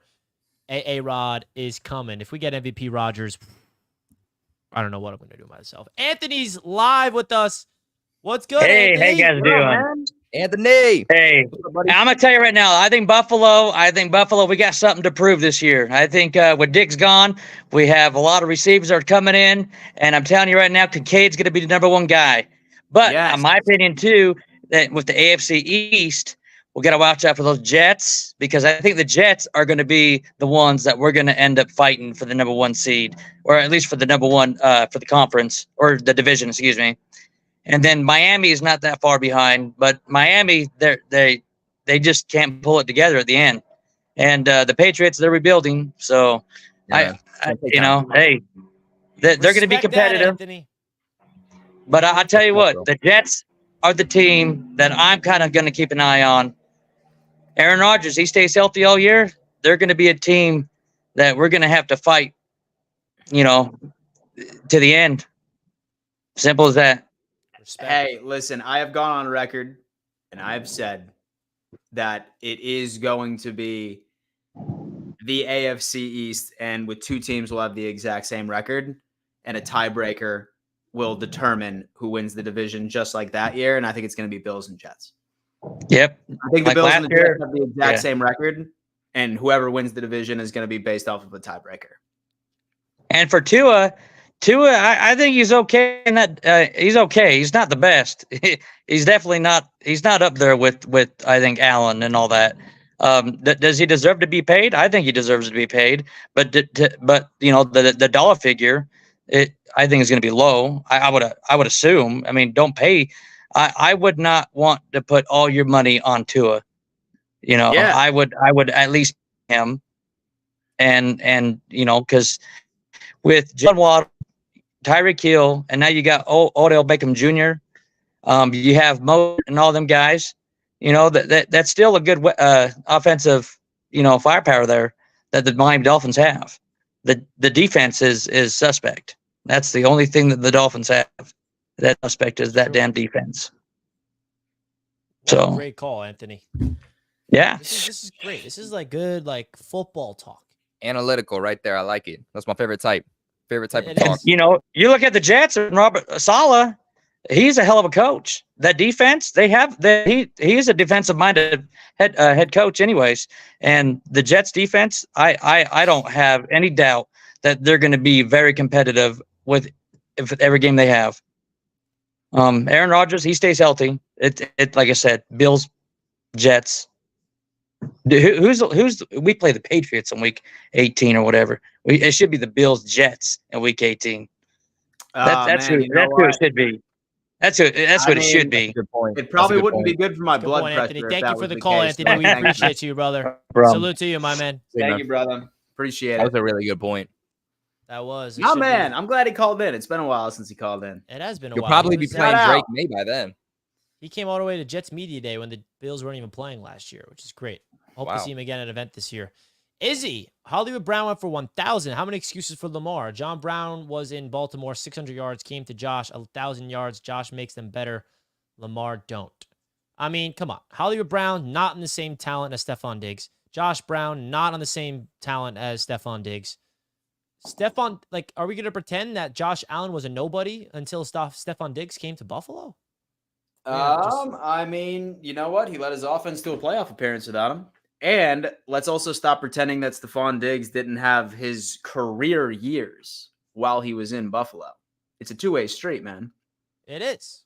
But it's a two-way street. I also think Diggs is way better than these players he listed. Oh, yeah. I agree with that. And so he definitely is. But, I mean... I think they both elevated each other's games. Exactly. And Josh makes them better. Lamar don't. Is he stand on the Lamar Jackson hill? I don't understand how Josh Allen has to be better. His defense in the playoffs is like Tua. They fold in the playoffs. # go Bills. That's a good take. It is. And it's an accurate take. That is an accurate take. His defense in the playoffs is like Tua. They fold in the playoffs. Our defense does fucking fold in the playoffs, bro. Come on, Sean McDermott. That's pretty bad. Patrick Mahomes. Josh Allen is the most protected quarterback in the league. He makes all the plays except the ones that win big games. The playoffs, no one talks about this. Mahomes is also very protected, but I mean. Yeah. Mahomes is like the NFL's crown jewel. I mean, yeah, dude. And so I need to remind the media to zip him back up and to zip him back up each and every single day and wipe their mouths. So don't tell me that Josh Allen's the most protected QB in the league. I mean, protected from a what standpoint? Like if the NFL protects him or like his offensive line? Is that what he means? No. Even then, Josh I think Allen's they just have a quarterback. So I think he's just trying to say that like he has like excuses and everything along those lines. And I mean, dude, like, is what do you want him to do when the ball's not in his hands, right? Think about 13 seconds. Like he did win the game for the Buffalo Bills, right? And then our defense ran prevent and lost with 13 seconds left in the game. So I mean, what do you want from the guy, huh? And so he didn't give him enough of a motivational speech, like on the sideline before they went out there. Like Josh Allen should have not picked heads or whatever the heck it was. Not the point, Richie. I'm talking about quarterbacks making their talent around them better. Josh has made his guys better. Brown, Beasley, Diggs, etc. I don't know, man. Zay Flowers looked pretty darn good last year as a rookie. I mean, are we just going to act like Lamar, like the playmakers for the Ravens last year, to not level their games up a little bit? Rashad Bateman especially has not stepped up to be elite, but he was making some plays. OBJ. I mean, why are we pretending that the Ravens playmakers did not elevate their games last year? They had a lot of injuries. Yeah, Mark Andrews went down, and all of a sudden Isaiah Likely's out there making plays. OBJ went down a lot. Does Lamar Jackson not get credit for leading a team to the #1 seed in the AFC with Mark Andrews going down and OBJ going down and all their running backs going down? Lamar Jackson gets no credit for that, is he? None? I mean, the fact that you're saying quarterbacks make their talent around them better, Lamar Jackson does that just as good as anybody in the NFL. And it doesn't have to be by numbers. You know what it is? Wins. I know the whole argument of wins is not a quarterback stat, but that's what the NFL is all about. Adversity strikes, playmakers go down around you. How can you figure out ways to win football games? Lamar Jackson does it. Now, has he won anything beyond an AFC championship game? He's never won that. That's what's next for him. Lamar Jackson and Josh Allen are the same leveling field in the stance of like winning. And Lamar is over him in accolades individually. That's just objectively a fact. 2 MVPs for Lamar, 2 All-Pros for Lamar, 0 MVPs for Josh Allen. And they both have not made it to the Super Bowl. But they've both been to an AFC title game. That's how I look at it. All right. Last but not least, the myth, the man, the legend. We've been allowing him to sit there patiently because it's the dessert on a nice final night. Our guy, King freaking Lowski. Ah, you bought the hat back. Let's go. AFC East Roundtable, gentlemen, how are we doing this evening? How we doing, Lowski? How we doing? You, King Lowski. Good, good. Now that we got the pleasantries out the way, let's get down to business. It's June 5th, TD already ducking. I don't know where that bum is, but don't give me no excuse of no damn Wi-Fi, son. You could have used hotspot on your damn phone. It's technology out here, son. Don't make no excuses for not showing up. You got the audacity to call out everybody else for not showing up, and you don't show up, you bum, fraud, Damn right. bum. Damn right. Yeah, you damn right. You damn right. Hey, Kobe. What's up, Don't buddy? end up like Master at work and all of this bro man shit between you and Dan Mitchell. Talking about he didn't have a Mark Andrews. So the hell what? He had a Stephon Diggs and didn't do shit with him. Yeah, I'm Yeah, just saying I made a talk great about point. drink your damn water, damn Mitchell, because you know your damn team gonna be trash this year. Hey, answer me this, damn Mitchell. Who your number one receiver on your team? It's Chase Claypool, baby. Oh, you bum, you bum, you bum. You should have said Oh Curtis my Samuel, dog. goodness. Chase Claypool. You got to be, is he a top 10 receiver in the NFL? Is that No. bum a top 20 receiver in the NFL? No. Answer that, Dan Mitchell. It's Curtis Samuel. Do you have a top 10 receiver in the NFL this year, Dan Mitchell? Nah, but you know Give what? me Curtis Samuel if But you hey, man, want we have to. a top 2 quarterback, baby. That's what we got. Okay, I give you that, Dan Mitchell. He's still an Thank you. overrated bum. He's still an overrated bum, and don't you forget that, Dan Mitchell. Ain't right. did shit for your franchise and won't do shit for your franchise. You can best believe that, huh? Yeah. Kobe, I know why you depressed out there, and don't think you gonna get no damn peace of mind this year like you've been talking about in your life. No, your team gonna give you a lot of hell because you got Jacoby Brissett QB1. Huh? Better than Mac Not Jones, no damn baby. Drake May like you wanted. No, Mac it ain't Jones. Drake May. It's What you Jacoby mean? Brissett. I said Jacoby Brissett. Huh? I said Jacoby Brissett. How is TD in? Is that actually TD? Yes, TD. How is I TD know in the that bum comments? up here watching. You got Wi-Fi, you bum. Huh? You fraud bum. Get your ass up on this platform and you continue with them damn lies you tell this damn channel every damn week. Huh? You bum. Oh, TDs, man. Hey, what you mean? I told you that Jacoby Brissett was QB1. I didn't say Drake May. Yeah, okay, Kobe. Jacoby Y'all, Brissett is still y'all a better keep quarterback Kobe, than Mac I'm Jones. telling you. Significant Kobe, upgrade. I'm telling you, y'all gonna win 4 damn games this year, Kobe. Okay? Let's bet on it, 4 Loki. damn Let's bet on it. games. Kobe, no. 6 plus. 6 Okay? plus. No. 6 plus? 6 plus. That's No my way, bet. Kobe. No That's way, my bet. Kobe. No way, Kobe. A gentleman's handshake on it. Nah, Boom. Kobe. Nah, Kobe. It's not Yep. happening, Kobe.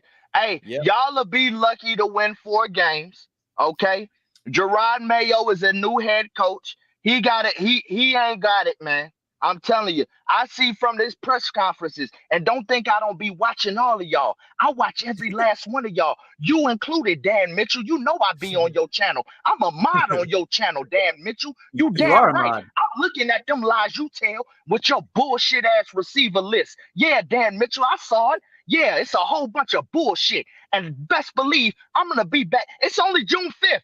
It's only June 5th, fellas. I'm gonna be back next week though. Huh? And make sure that bum TD is back. All right? GTS! Just shit! GTS! Just shit! Let's go. My boy. All right, dude. You know what, man? 6 wins plus. And he is a mod on my channel. It's 5 pretty funny. stars. I 10 out of actually 10. do assign mods to opposing fan bases So do I. that I trust. You know, obviously. And I trust Lowski because he doesn't put up with the bullshit. Right? King Lowski's a mod on my channel too. I think he's a mod on this channel too. We love King Lowski. Let's go. Shout out to King Lowski, man. He always, dude. I just can't wait for that every time. The ending is just the best JETS Jets chant on the face of the planet. Not once, but twice. That is Jets fans, and that is why people are like, "Oh, dude, why are Jets fans like so over the top?" Because we care, and we're more passionate than any other fan base. If you want to laugh at us, laugh at us. We cry when we lose. We cheer when we win. It's that simple. Yeah. Izzy. You've done a lot of crying. Yo. Yeah, we have. So do y'all want to hear something interesting? Always. All right. What's that? Fun fact. How many touchdowns do you think Stephon Diggs had in his career in the playoffs with Buffalo? Career with Buffalo or in general? With Buffalo. One. 2. Um, Both oh. of them came in 2020. He did not score a touchdown in 2021, 2022, or 2023. Wow. Fun fact. Now he's going to do the same in Houston. And that's what Izzy said. Diggs disappeared last year in all the playoffs. And Dan saw this and went right to little Google. What did Diggs do in the playoffs? And then Hey, and the internet's a beautiful place. it is Patrick Mahomes with the final super chat of the night. How could I take Josh Allen seriously when he went 2-2 against quarterback 67 Zach Wilson in the past 2 seasons? I get flags, but I also got Ed and Eddies for wide receivers. Listen, man. Listen, Patrick Mahomes, a Chiefs fan out of Connecticut. You got he was criminals this on your close. team, homie. 2000. Patrick Mahomes, a fan of the Kansas City Chiefs since 2018, living in Connecticut, my friend. Thank you so much. You guys know I am on the Chiefs train from a standpoint of things, but I just have to ground this Chiefs fan for a second. Zach Wilson literally outperformed Patrick Mahomes on Sunday Night Football this past year, and the refs blessed the Chiefs to win that game. Zach Wilson outdueled Mahomes. Mahomes was a trash in that game, 3 picks, and Zach Wilson had the game of his life in that game. And the Chiefs won because of Taylor Swift. I'll leave it at that. Thank you for the $5, my friend. Mm-hmm. Did you hear that they're basing the Chiefs' schedule this season off of her tour dates? So that's happening like again. Yeah, no. They did schedule the Bills game. Yeah, and it's literally the day after while she's playing in Toronto, so she'll be there again. Well, folks, that's going to wrap up the show. 2-hour slate here on the AFC East Roundtable. We appreciate you guys. Don't forget, guys, the AFC East Roundtable events are live right now. Make sure you guys get your tickets as soon as possible. The tickets are limited, and we will be at MetLife Stadium and in Miami this year, and then the Buffalo event will be finalized in the next few weeks. So definitely stay tuned for more updates. But these tickets are available. Again, you get pregame on-the-field access for the national anthem for the Jets-Bills Monday Night Football with a tailgate ticket with Gotham City crew, food, drinks, live DJ, and you'll be seated with us in Section 315 at MetLife Stadium. All of that comes with your ticket. All you got to do, guys, is click the link at the bottom, click the Buy Ticket Now tab, and purchase your tickets. There's around 40 tickets available. When the 40 tickets are up, that is it. So definitely highly recommend coming through. Last year's event was a blast, and we'll get you guys all involved this year. So click that link down below, folks. And if you are in Miami and want to come to the Jets-Dolphins game, definitely consider buying those tickets as well. I think we have around 65 tickets here available, so definitely check that out. Any other questions, comments, concerns, let us know in the email or in the comments. I appreciate you guys big time. And we have one other super chat to get through. Izzy, dude said Allen is the most protected QB, but Mahomes literally has the most interceptions negated by penalties. Make it make sense. And one of them was against the Jets on that Sunday night game. Dude, that is true. Patrick Mahomes has like an absurd amount of interceptions that were overturned by a penalty. It's absurd. In fact, let me see. Dan is the king. INTs called back. Let me see. Mahomes called back in his career. It's crazy how Dan hates Joe Burrow the most and not Patrick Mahomes. I feel like that would be the quarterback you would hate. Well, you know why he hates Joe Burrow, Colby, right? Why? He beat because the Bengals also beat the Bills in the playoffs and went to the Super Bowl. Is that really why, Dan? Yes. So is that no. I just don't like no. Listen, I don't like Joe Burrow for the same reason that Richie does not like CJ Stroud. Because he gets all the girls? Because I believe that he is largely overhyped. I'm not saying he's a bad quarterback. I'm just saying I think he is largely overhyped. All right. Well, that doesn't mean he's out of my top 5. But, just saying.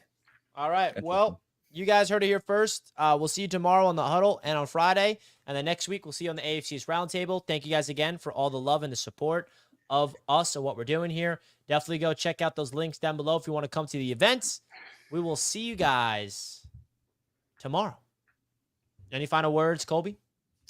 Go Pats, baby. Always love Wednesday nights with you fellas. Like Dan said, this is a grind. This is an everyday grind with no actual 9 to 5. You know, it's just an all-day grind. So you guys are my buddies. You guys are my family. You guys are my friends.